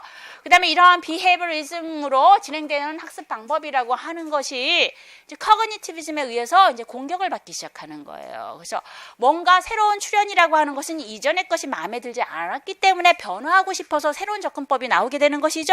이렇게 진행되는 behaviorism에 대한 학습 방법이라고 하는 것은 그죠? 학습 방법이 모방하고 따라하도록 하니까 반드시 정확한 반응만 했을 때만 reinforcement, 강화를 시켜줘야 될 거 아니야. 강화라고 하는 것이 오 잘했어 긍정적인 반응을 보여줌으로써 그 반응이 옳다라고 하는 부분에 대한 인상을 주도록 함으로써 그 반응을 지속적으로 출현시켜 나가도록 하는 장치가 reinforcement예요. 이해하시겠습니까? 그러면 이러한 behaviorism으로 이제 배운 학생들 같은 경우에는 전부 다 correct response만 하겠지. correct response 안에서만 reinforcement를 받았기 때문에 그죠? good habit formation으로 이루어지는 것은 전부 다 linguistic behavior가 전부 다 correct한 것만 주어졌을 거 아니야. incorrect한 부분은 이제 뭐 어른들이 뭐 잘했어 정확해 이렇게 얘기했을 일은 없잖아. 이해하시겠어요? 근데 이렇게 behaviorism 방식으로 언어학습을 배운 아이들이 이상하게 I go to the supermarket.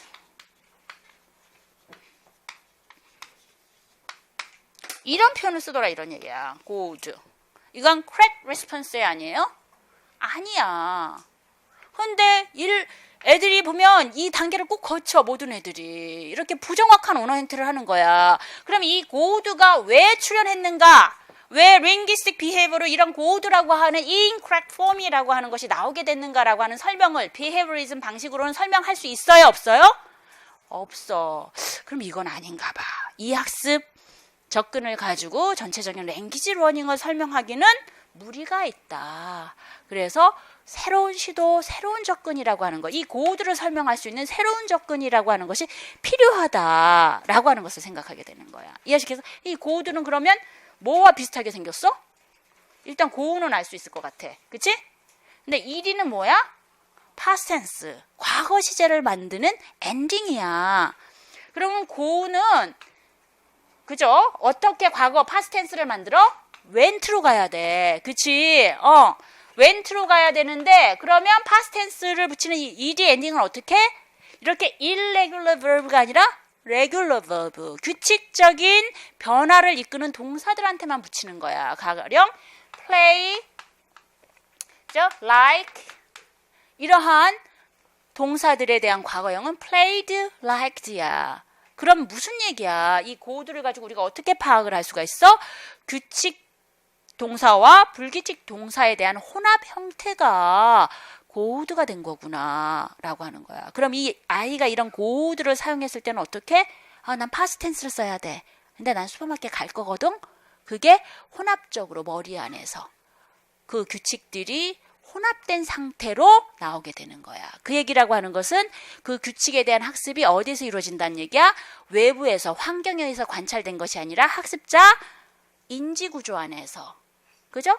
예, 사고 안에서 이러한 규칙들이 형성이 되었다라고 보는 거야. 그럼 언어학습에 대한 관점이 비헤브리즘처럼 관찰을 통해서 외부 환경에 의해서 학습이 주어지는 것이 아니라 학습자 개인의 과정 안에서, 인지구조 안에서 이루어진다라고 하는 것으로 언어학습에 대한 접근이 틀어질 수밖에 없는 거예요. 이해하시겠어요? 그래서 이러한 고우들을 설명하도록 하기 위해서 새로운 언어학습에 대한 접근법이 나온 것이 인지주의라고 하는 거예요. 인지주의 초반에 주어지는 게 innatism이라고 하는 것이 있어요. 나중에는 이제 인지주의 쪽으로 이제 그 연결이 되었다라고 보시면 되겠는데, 그죠? innatism이라고 하는 것은 무슨 얘기냐면 말 그대로 네이밍 자체가 의미가 가지고 있죠. 뭡니까?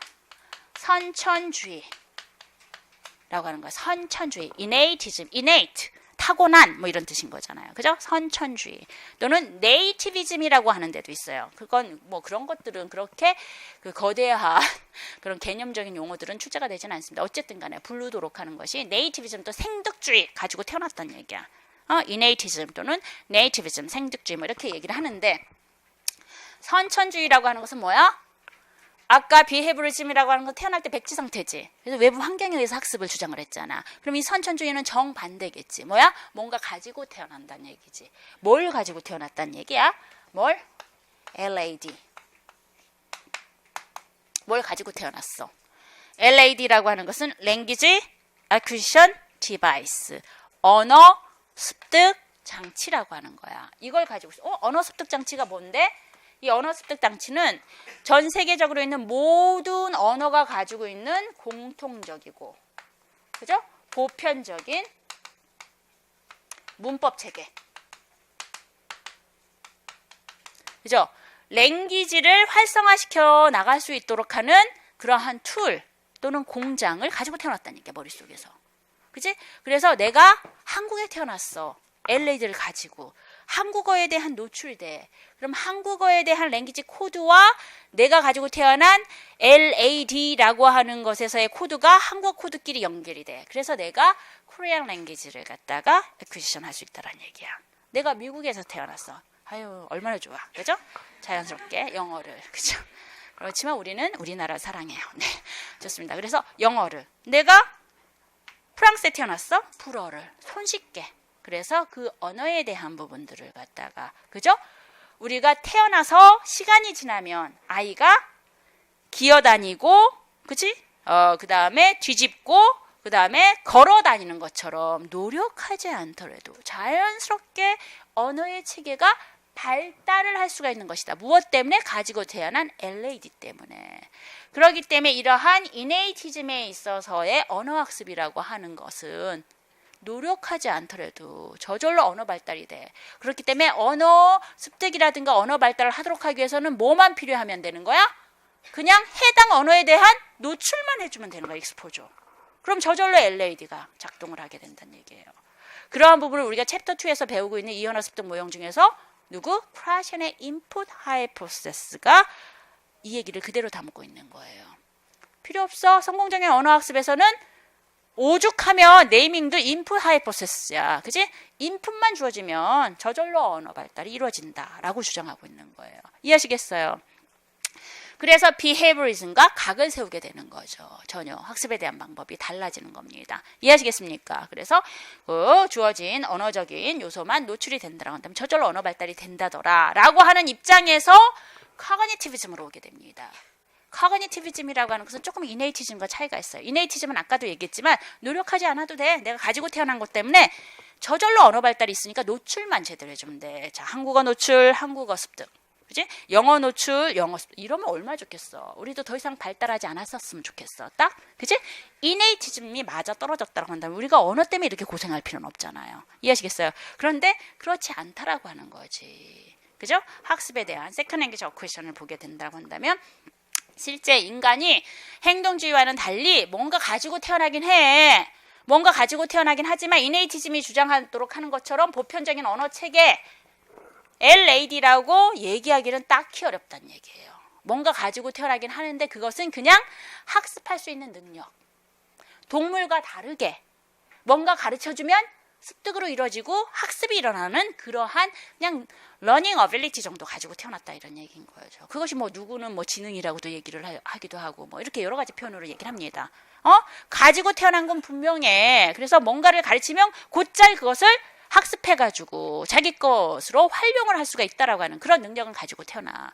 그렇기 때문에 그러한 능력에 의해서 랭귀지 러닝을 한다 하더라도 이네이티즘을 가지고 LA들을 가지고 이제 태어나서 언어 학습을 한다라고 하는 건 모두 다 똑같은 출발과 똑같은 발달을 보여줄 수 있는 거죠.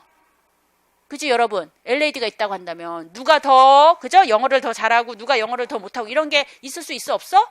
없어. 똑같이 LAD 똑같은 상태의 보편적인 문법 체계를 가지고 태어났는데 그것은 인풋의 양에 따라하는 차이가 있을 수 있지만 자신이 가지고 있는 능력에 의해서는 그 차이가 만들어지는 건 아니잖아. 근데 실제 언어 학습을 하다 보니까 똑같은 양의 인풋을 줬어. 그래도 발달하는 게 달라. 이해하시겠어요? 랭귀지 발달 달라. 이건 어떻게 설명할 것이냐 이런 얘기인 거예요. 그렇다고 한다면 실제 인간이 가지고 태어난 것은 LAD가 아니라는 거야. 그냥 학습할 수 있는 능력이야. 그래서 조금 더 누가 노력을 하고 조금 더 누가 더 생각을 많이 하고 인지 구조 안에서 어떻게 활용하느냐에 따라서 언어 학습에 대한 발달이 달라질 수 있을 것이다 라고 주장하면서 실제 선천적으로 가지고 태어난 능력에 포커스를 맞춰서 언어 학습을 하기보다는 학습 상황에서 학습자가 어떻게 학습하고 어떤 방식으로 학습을 하고 그죠? 무엇을 학습하고 이런 거에 조금 더 포커스를 두고 설명하고자 하는 것이 커그니티비즘이다라는 얘기예요. 이해하시겠어요? 그래서 커그니티비즘 안에서 가장 중요한 것은 뭐냐면 인간이 가지고 있는 커그니티브 스트럭처, 인지 구조. 머릿속에 있는 인지 구조. 또는 그것을 멘탈 스트럭처라고도 얘기를 하는 겁니다. 그래서 그러한 부분들에 대한 학습자가 가지고 있는 의식 컨셔니스, 그러한 의식 안에서의 학습을 시켜 나가도록 하는 부분들을 이제 중요시 다루고 있는 것이 커그니티비즘이라고 보시면 될 것 같아요. 이해하시겠어요? 그래서 이네이티즘에서 바로 이제 커그니티비즘으로 이제 넘어오게 되는 것입니다. 그래서 커그니티비즘 안에서의 how to teach라고 하는 것은 그죠? 어떤 식으로 어떻게 가르칠 것인가라고 하는 거 이해하시겠어요? 그 인지 구조를 이용해서 가르치도록 하는 겁니다.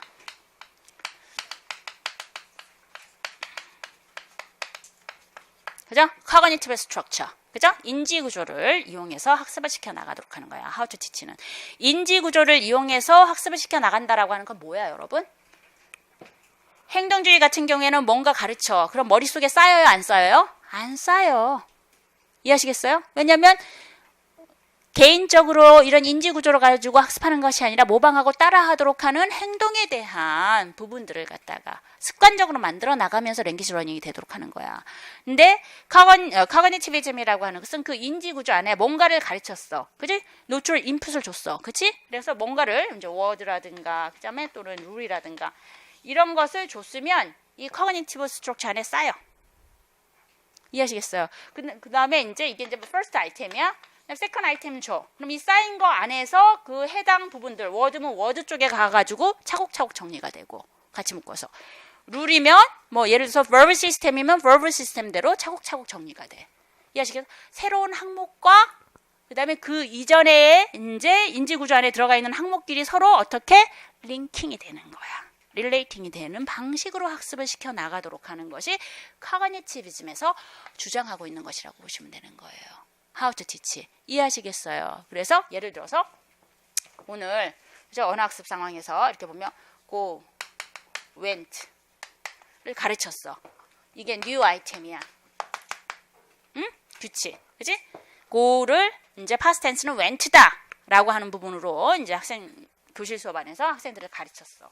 그럼 이것이 새롭게 뉴 아이템이 이제 학습을 시켜나가면서 학습자들이 자신이 가지고 있는 멘탈 스트럭처 또는 코그니티브 스트럭처 안에 이게 들어가겠지, 뉴 아이템이.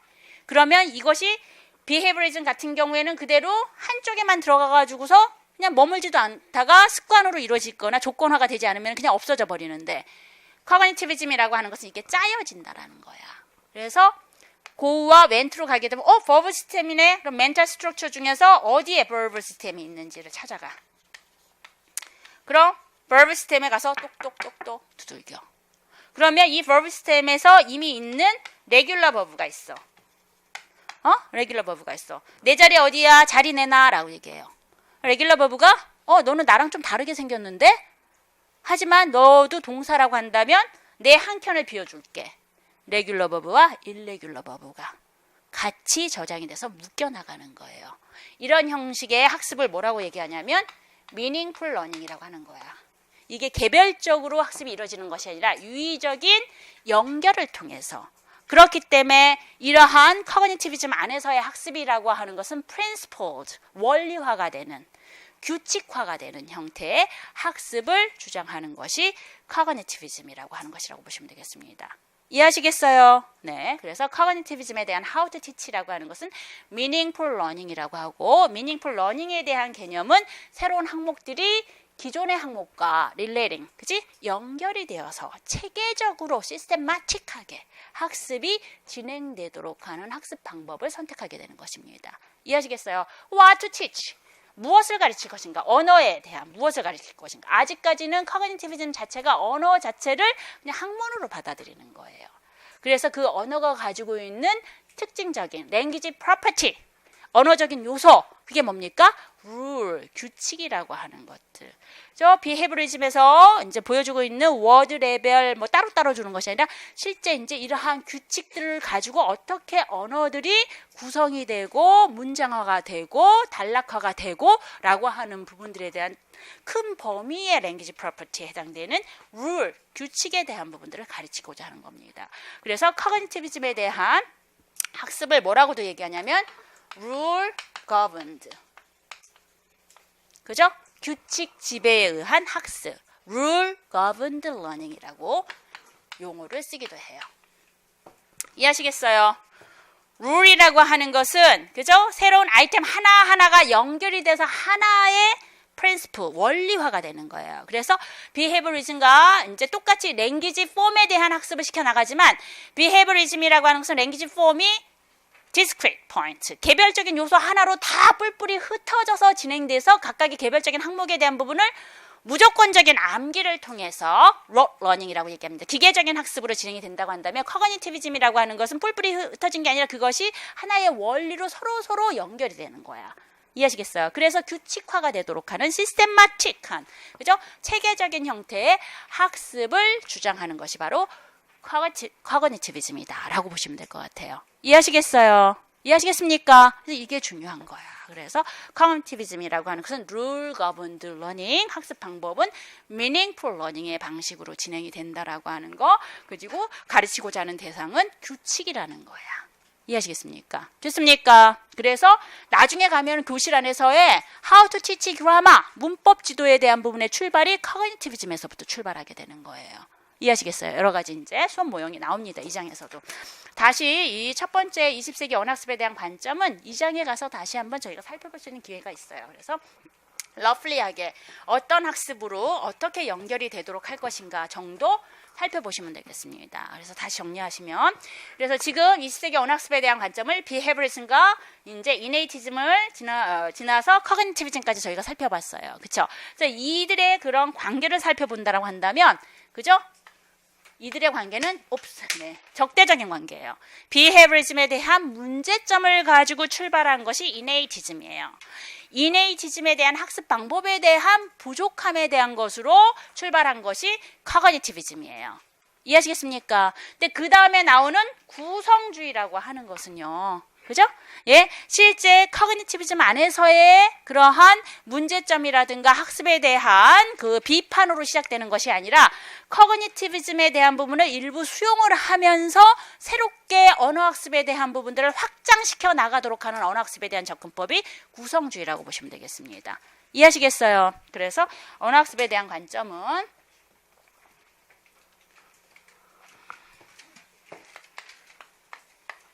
behaviorism, 그죠? innatism, cognitivism,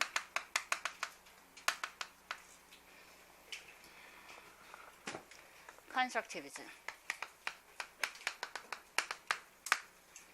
이렇게 돼 있으면, 그죠?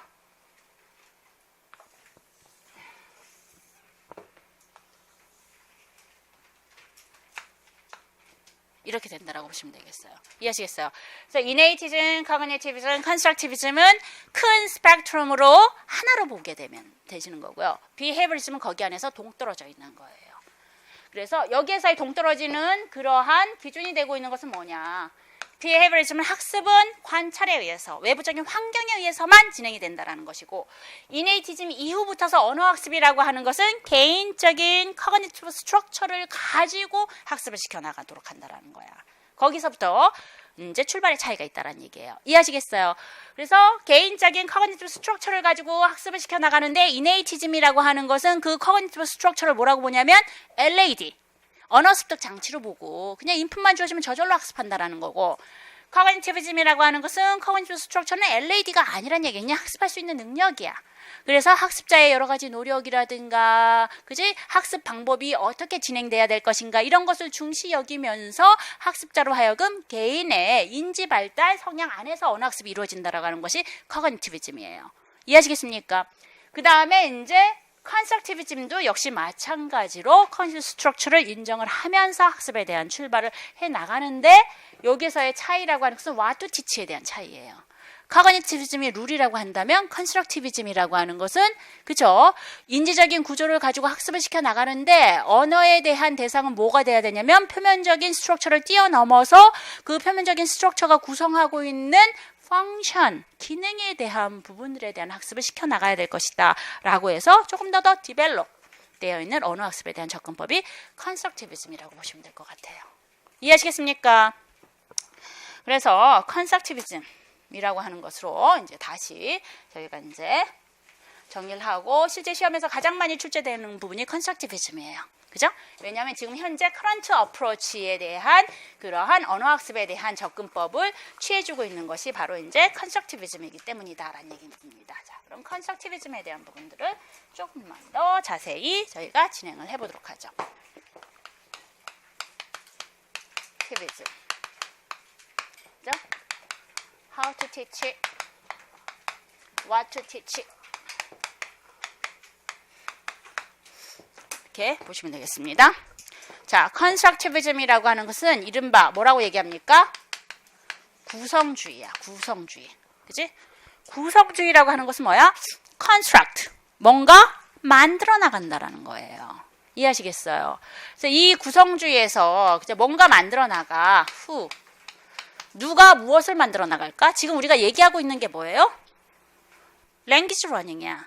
language teaching이야. 이해하시겠어요? 언어 학습, 언어 교수에 대한 부분이에요. 그럼 이 구성이라고 하는 것은 누가 만들어 나가는 걸까? 티처? 교사가 만들어 나가는 것일까? 아니면 러너? 학습자가 만들어 나가는 것일까? 그렇죠. 러너가 만들어 나가는 거예요. 이해하시겠어요? 예? 그래서 behaviorism과 innatism, 그 다음에 이제 constructivism과 달리 언어 학습에 대한 관점을 누구에게 돌리는 거예요? 구성주의는 학습자에게 돌리는 거예요. 그래서 학습자에 대한 그죠? 학습자에 의한 구성이에요. 뭐에 대한 구성이냐? 이 구성주의 역시 랭귀지 러닝이죠. 언어 학습에 대한 구성이에요. 또는 링귀스틱 날리지가 될 수 있죠. 그죠? 예. 그래서 링귀스틱 날리지 언어적 지식에 대한 부분들을 갖다가 누가 학습자가 구성을 한다는 얘기야. 그죠? 학습자가 이렇게 언어적 지식을 구성하고 언어 학습을 진행을 하도록 하기 위해서 그 학습자가 학습을 할 수 있도록 누가? 교사가 가이드라인을 해야겠죠. 그 얘기라고 하는 것은 일단은 교실 안에서의 관계가 교사가 뭔가 티칭이 일어나야 돼. 그러면 그 티칭을 학습자가 받아들이고 그 교사가 가르친 부분들에 대해서 학습자가 구성을 해야 된다는 얘기야. 이해하시겠어요? 그것이 바로 이제 구성주의라는 얘기인 겁니다. 이해하시겠어요? 그런데 이러한 부분 안에서 구성주의에서 또 가장 중요하게 다루고 있는 부분이 학습자가 한 명이야, 여러분? 우리 중학교 교실만 보더라도 한 반에 45명. 그죠? 뭐 적게는 38명. 이미 랭귀지 클래스룸 안에서의 사이즈로 봤을 때는 일단 한 반에 25명이 넘으면 라지 클래스예요. 이해하시겠어요? 대규모의 그러한 그 집단을 학습을 시켜 나가는 거예요. 이렇게 많은 학습자들이 교사가 그지? 5를 가르쳤어. 5가지를. 그럼 이 5에 대한 부분을 그 학습자 모든 학습자가 다 5로 구성을 할 수 있느냐? 그렇지 않다라는 얘기야. 이해하시겠어요? 무슨 얘기야? 학습자에 따라서 그 5가 3밖에 안 되는 학습자들이 있고 그 5가 2밖에 안 되는 학생들도 있고 그 5가 7이 되는 학생들도 있고 학생들마다 교사가 가르치고 있는 부분에 대한 구성이 저마다 다르게 이루어지더라라고 하는 걸로 학습에 대한 관점을 시작하는 것이 컨스트럭티비즘이에요. 이해하시겠어요? 그래서 컨스트럭티비즘, 구성주의라고 하는 것은 지식의 재구성이에요. 리컨스트럭트의 의미를 담고 있는 거란 얘기야. 그래서 지식의 재구성이라고 하는 것은 학습자마다 동일한 양의 학습을 배웠다 하더라도 그것을 자기 것으로 만들도록 하는 능력은 다 다르더라라고 하는 거야. 그것이 바로 이제 앞에 나오는 behaviorism, innativism, cognitivism에서는 다루고 있지 않는 부분이에요. 그렇기 때문에 여기 안에서는 누가 중요한 거야? 교사가 중요한 게 아니라 학습자가 중요한 거지. 교사는 똑같은 내용을 가르쳐도 학습자에 따라서 받아들이는 내용이 다 달라진다는 얘기야. 그렇기 때문에 실제 구성주의 안에서 교실 수업 안에서의 학습의 출발은 누구를 가지고 출발해야 돼? 학습자를 가지고 출발해야 돼. 그럼 이렇게 왜 교사가 똑같은 내용을 가르쳤는데도 불구하고 학생들이 받아들이는 게 다 다를까라고 하는 거야. 학습자가 이 수업에 오기 전에 갖고 있게 되는 cognitive structure, 인지 구조 안에 들어가 있는 교사가 가르치고자 하는 new topic에 대한 지식의 정도가 다 다르기 때문이다라고 하는 거예요. 이해하시겠어요? 예. 그래서 무슨 얘기냐면 그러한 용어로 우리는 그것을 schematic knowledge라고 하는 개념으로.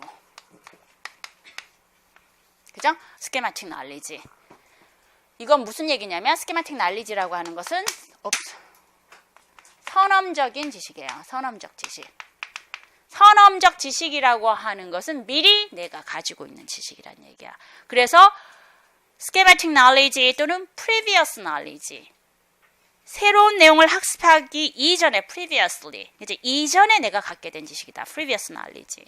또는 새로운 학습을 배우기 전에 내가 그 주제에 관련된 기본적으로 가지고 있는 지식이다. 그래서 background knowledge. 뭐 이런 용어들로 씁니다. 이해하시겠어요? 이러한 선언적인 지식이 학생들이 다 다르기 때문에 똑같이 5를 가르친다 하더라도 그 5에 대한 정보가 어떤 학생들은 이미 3을 가지고 있어. 5와 3을 만들어서 8을 가질 수 있는 거야.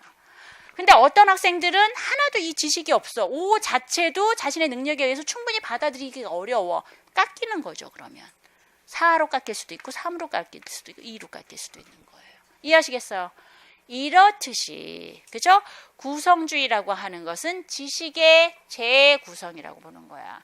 지식의 재구성인데, 그래서 학습 방법이라고 하는 것이 나오는 거야. How to teach, 어떻게 가르치도록 할 것인가. 지식의 재구성이기 때문에 학습자의 선언 지식에 따라서 받아들이는 지식이 다 다르기 때문에, 그치? 그렇기 때문에 실질적으로 선생님이 가르치고자 하는 양이 충분하게 모든 학생들에게 다 전달이 될 수 있어요? 없어요? 없어요. 받아들이는 게 다 다르기 때문에. 그렇기 때문에 그 사이에서 뭐가 일어나? 학습의 결손이 일어나는 거지. 5를 8로 만든 애들은, 그죠? 훨씬 더 많은 어블러닝이, 그죠? 일어났어요. 과잉되게 막 정보들이 막 쌓여있을 수도 있어. 하지만 3, 2, 1 된 애들은 학습에 대한 결손이 만들어지게 된다라고 하는 거야. 그렇기 때문에 구성주의 입장에서는 how to teach 어떻게 학습을 시켜나갈 것인가. 새로운 학습을 가르치고자 한다면 최소한 정도의 스케마틱 난리지를 맞추도록 하는 학습 활동을 가지고 교실 수업을 나가겠죠. 이해하시겠어요? 애들이 저마다 이 새로운 토픽에 대해서 어느 정도의 정보를 가지고 있는지 몰라. 그러면 선생님이 이 학습을 하도록 하기 위해서 최소 이 학습을 제대로 받아들이도록 하기 위한 기본적인 선언 조직자라든가 배경 지식 정도를 일부러 선생님이 준다고. 새로운 학습을 가르치기 전에. 그래서 우리는 교실 수업에서 how to teach, listening, speaking, reading, writing 특히나 새로운 내용들을 가르치는 것은 listening과 reading 안에서 새로운 자료를 주게 되는 거죠. listening과 reading이라고 하는 건 수업 단계가 어떻게 진행돼? pre-listening, while listening, post-listening. pre-reading, while reading, post-reading으로 되는 거야. 왜 pre가 주어지냐? pre 때 뭐 하냐고. 본격적인 학습은 while에서 진행되잖아. 새로운 주제는. pre에서는 이 while에서 진행되는 new topic에 대한 배경 지식을 심어주도록 하는 형태의 절차가 딱 찍막혀 있는 거예요. 셋업이 된 거예요. 그래서 프리액티비티가 나오는 거예요. 프리액티비티는 비헤이브리즘과 커그니티비즘, 이네이티즘에서 없어. 어디에서만 있어? 구성주에만 있어. 왜 있어? 스케마틱 나얼리지 때문에 동일한 양의 학습이라고 하더라도 학생들이 저마다 다르게 받아들이기 때문에 학습이 성공적으로 일어나가도록 하기 위해서는 이런 언어학습에 대한 관점들이 이러한 교실의 활동으로 만들어진다라는 거예요. 이해하시겠어요? 그래서 이런 이론적인 토대를 가지고 알아야지만 왜 프리 활동을 하는 건지, 왜 그지 프리를 토대로 해서 와일로 넘어가는 건지. 이러한 부분들에 대한 것들을 외우지 않더라도 이해가 될 수가 있고 그런 부분을 논술에서 풀어나갈 수가 있는 거예요. 이해하시겠어요? 그럼 논술형에서는 어떻게 나올 수 있어? 아직 기출문제도 보지 않는 여러분한테 이렇게 얘기하기 좀 그렇지만 가장 이제 논술형에서 흔하게 나오는 것이 교실 수업 상황을 주고요.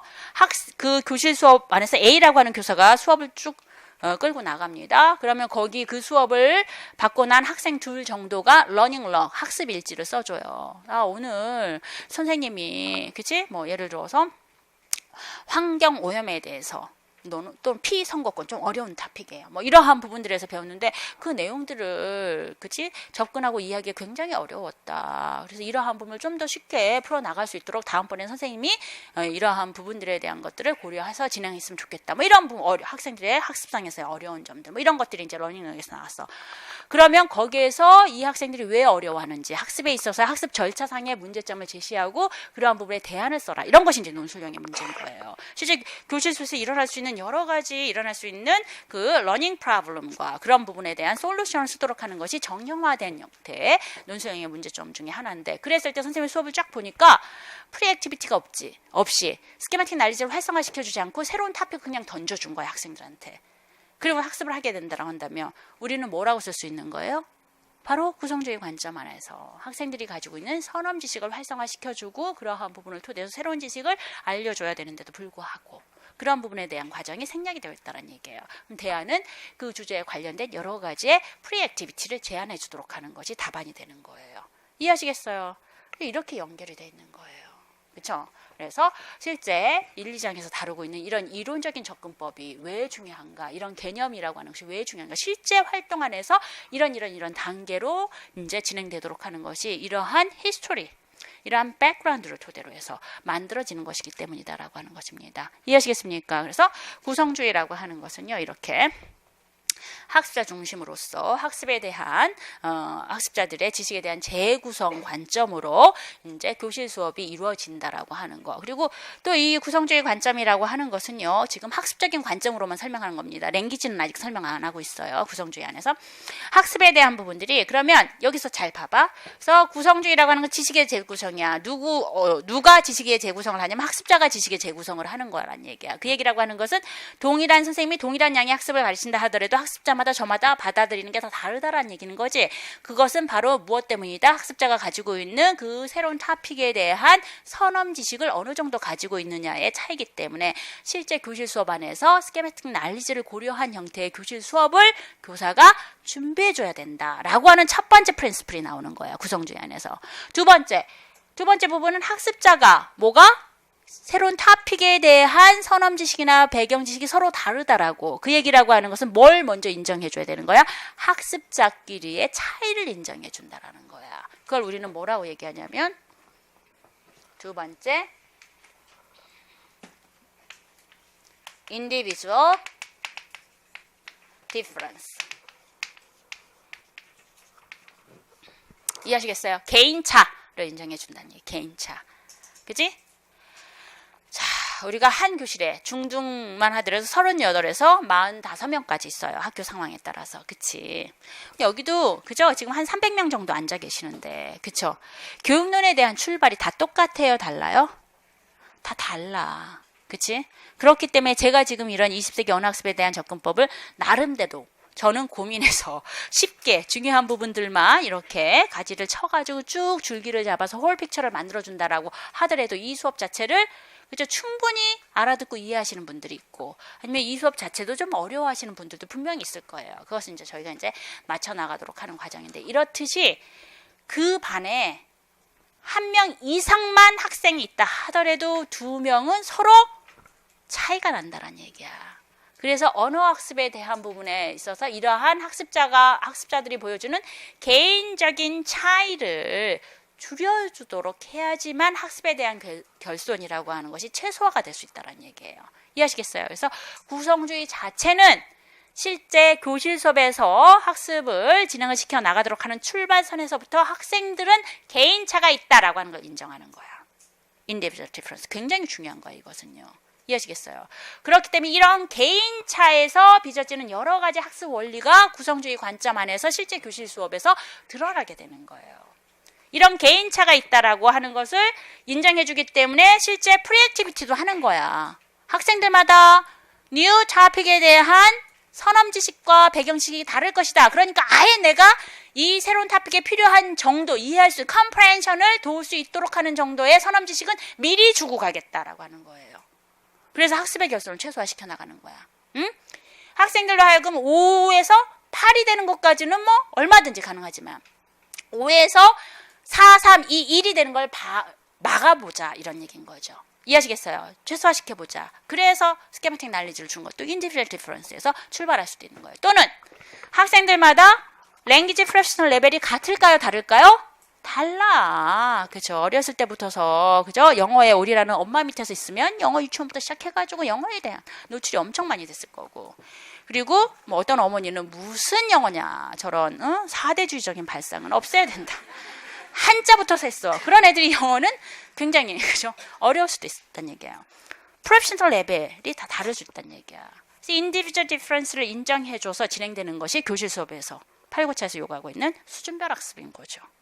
학생들 수준끼리 뭉쳐놔. 그래서 작년까지만 해도 반별 이동 수업을 했어. 정말 죽으려고 하는 거죠.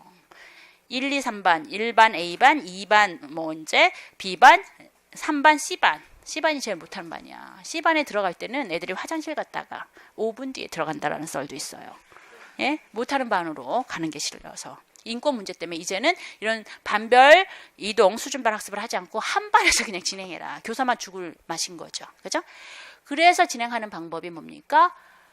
어빌리티 그룹핑을 하든지 믹스 레벨 그룹핑을 하든지 이해하시겠어요? 그래서 그룹별로 애들을 모아서 그 안에서 과제나 이런 것들을 아이들 수준에 맞춰서 선생님이 조정을 해주는 거예요. 인디비주얼 디퍼런스를 토대로 해서 진행되는 교실 수업 환경이라고 볼 수가 있는 거예요. 그래서 교실 안에서 레벨 디퍼런시에이티드 인스트럭션, 레벨 디퍼런시에이티드 인스트럭션, 수준별 학습이라고 하는 것이 왜 일어나느냐, 그 목적이 무엇이냐 이런 얘기야.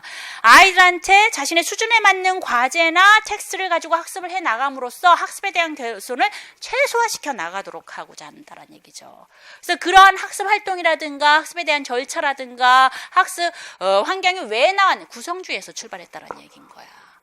이해하시겠어요? 그래서 이렇게 individual difference에 대한 개념들을 가지고 how to teach, 어떻게 그죠? 가르치도록 할 것인가 이러한 부분을 고려해서 교실 학습 상황을 만들어 나가고자 하는 것이 구성주의에서 온 것이라고 보시면 되겠습니다. 이해하시겠습니까? 그 다음에 이제 what to teach, 네, how to teach에 대한 부분이었고 이건요.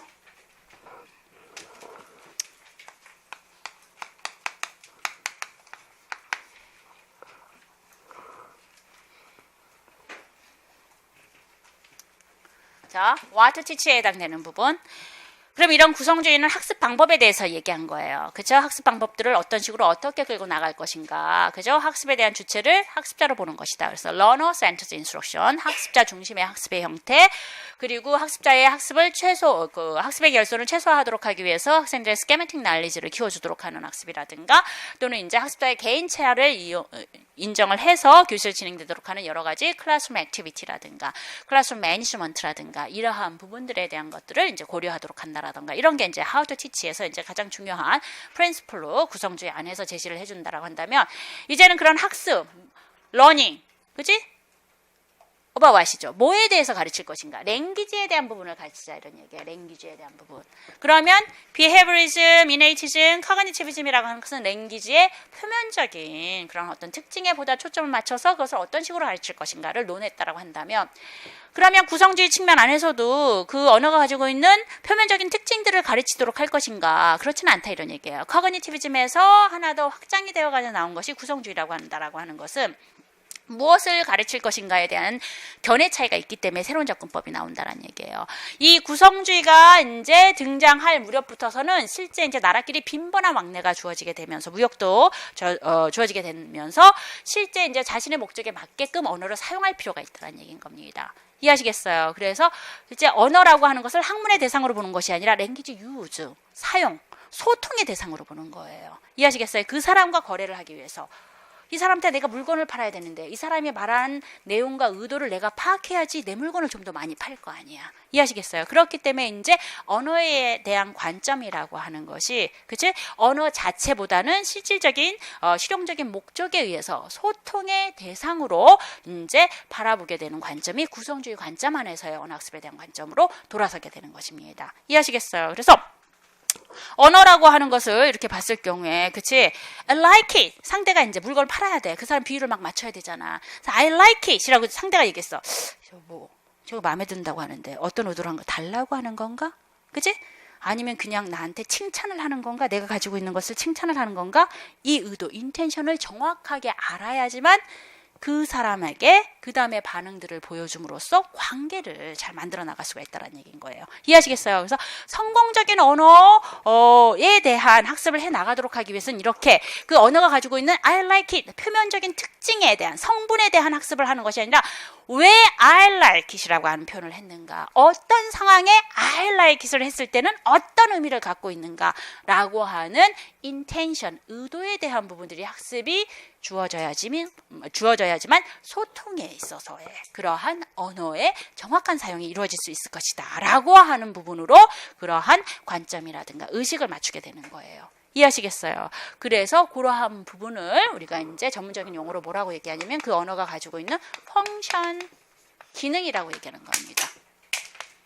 다시 말해서 언어 사용의 목적, 왜 I like it이라고 하는 표현을 했고 그 I like it이 이 상황 안에서는 어떤 의미를 갖고 있는가 라고 하는 부분이 바로 펑션이라고 하는 거예요. 그래서 이러한 기능적인 부분들에 대한 이해가 있어야지만 실제 리얼 커뮤니케이션이라고 하는 것이 이루어질 것이다 라고 해서 바로 이제 구성주의라고 하는 것은 이런 펑션에 의한 학습을 주장을 하고 있는 언어관인 펑셔널리즘, 기능주의라고 하는 언어관과 같이 맞물려서 교실 안에서 랭귀지 러닝이라고 하는 것이 이루어지는 것이다라는 얘기예요. 이해하시겠습니까? 그래서 실제 이제 랭귀지 프로퍼티, 언어에 대한 속성이라든가 언어적인 요소에서 탈피해서 그러한 언어적 특징 이면에 들어가 있는 인텐션, 펑션에 대한 학습이 이 당시에 교실 수업에서 등장하게 되는 것입니다. 그럼 이 펑션이라고 하는 것은 제가 아까도 말씀드렸지만 뭐라고 그랬어요? 언어 사용에 대한 목적이야. 그치?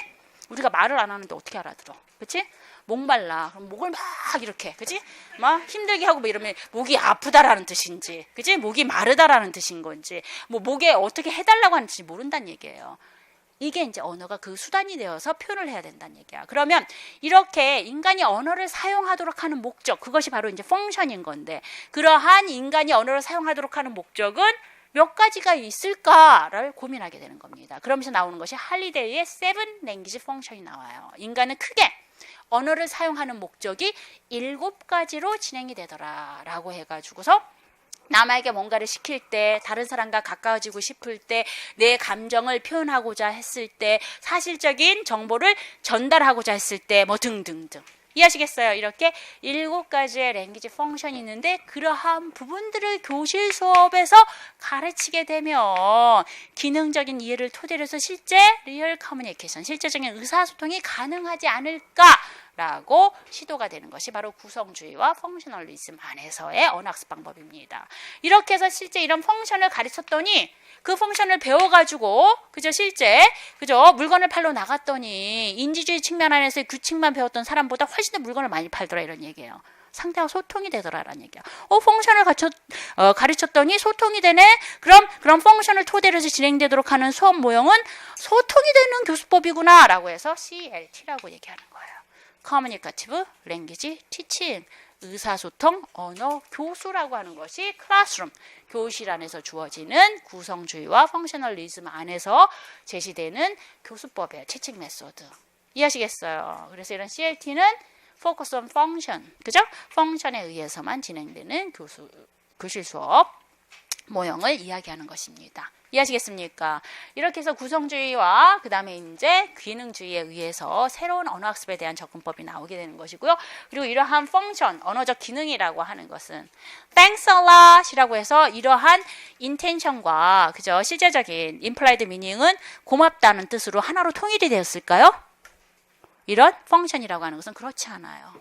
똑같은 표면적인 특징, thanks a lot, I like it 이라고 하는 표면적인 특징은 똑같아요. 문장 성분은 똑같다는 얘기야. I like it, 그죠? Thank you, lot, thanks a lot. 이거 똑같아요. 표면적인 특징은.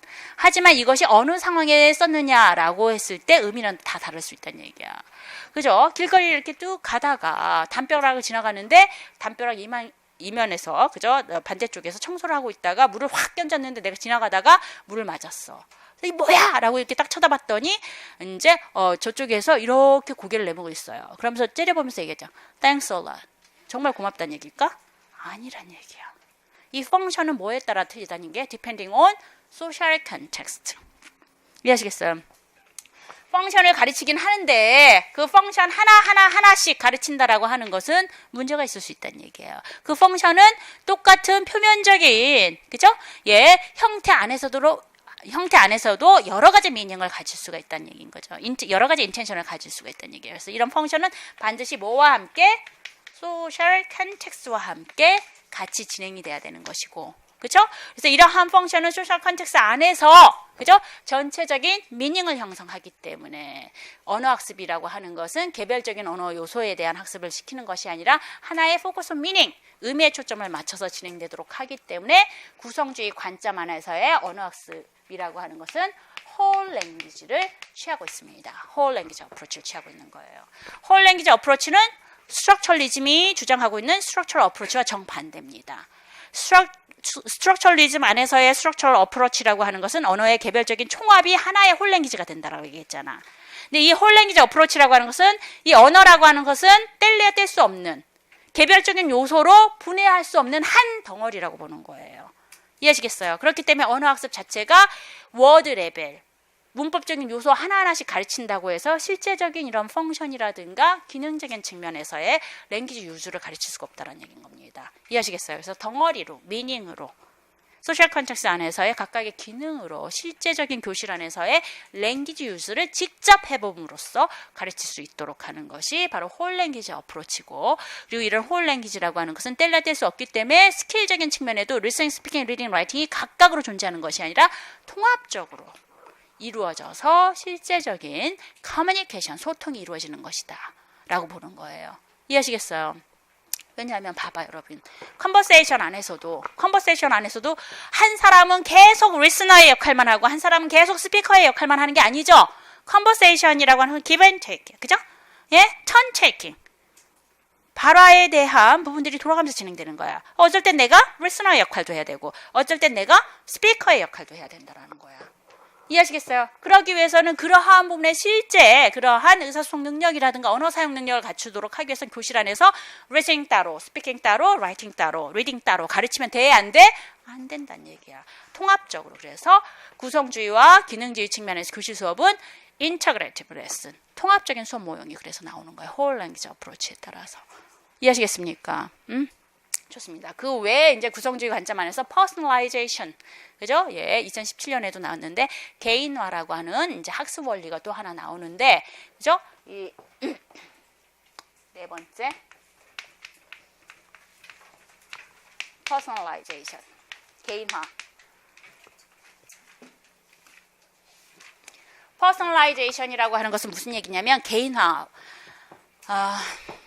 personalizing language 뭐 이렇게도 얘기해요. 언어를 개인화시킨다라고 하는 것은 무슨 얘기냐면 뭐 용어가 이제 어렵거나 그런 건 아니고요. 지금 제가 이제 구성주의와 기능주의에 있어서 언어학습은 이제 언어학습에 대한 궁극적인 목적이 뭐라고 얘기했어? 커뮤니케이션이라고 얘기했잖아. 커뮤니케이션. 이 사람과 내가 소통을 한다라고 얘기했을 때는 무슨 얘기야? 내 생각을 상대에게 전달하고 상대 생각을 내가 전달받도록 한다는 얘기야. 다른 누군가의 생각을 내가 대신 전하는 게 아니란 말이야. 내가 소통을 한다라는 내 이야기를 한다라는 얘기인 거지. 이해하시겠어요? 실제 그래서 How to Teach. 교실 수업 안에서도 학생들한테 주어진 스크립트만 달달달 외우도록 하고 주어진 스크립트만 그대로 이미테이션하고 이런 것은 소통으로 진행되도록 하는 학습활동이 아니란 얘기야. 이해하시겠어요? 오늘 배운 기능적인 표현, CLT 안에서의 펑션을 가르친다고 했는데 펑션 자체가 invitation, 초대하도록 하는 펑션을 했어요. Shall we? How about? Let's? 이러한 표현들을 배웠어. 그러면 어떻게 퍼스널라이제이션을 한다라고 하는 것은 직접 나의 파트너에게 Shall we? 그치? 직접 초대를 하고 제안을 해보도록 하는 방식으로 학습을 시켜나가야 된다는 얘기야. 그래서 target expression, 오늘 배운 표현들, target function, 그럼 오늘 배운 기능적인 부분들을 갖다가 어떻게 직접 자신의 feeling, 자신의 opinion, 자신의 preference를 담아서 교실 안에서 연습시켜 보도록 하는 것이 바로 personalization에 대한 학습 원리예요. 이해하시겠습니까? 그런 부분이 다 어디서 출발한 것이다? 구성주의 학습관에서 출발하게 되는 것이다. 이런 부분이 하나로 묶여 있는 것입니다. 커뮤니케이션 안에서. 이해하시겠어요?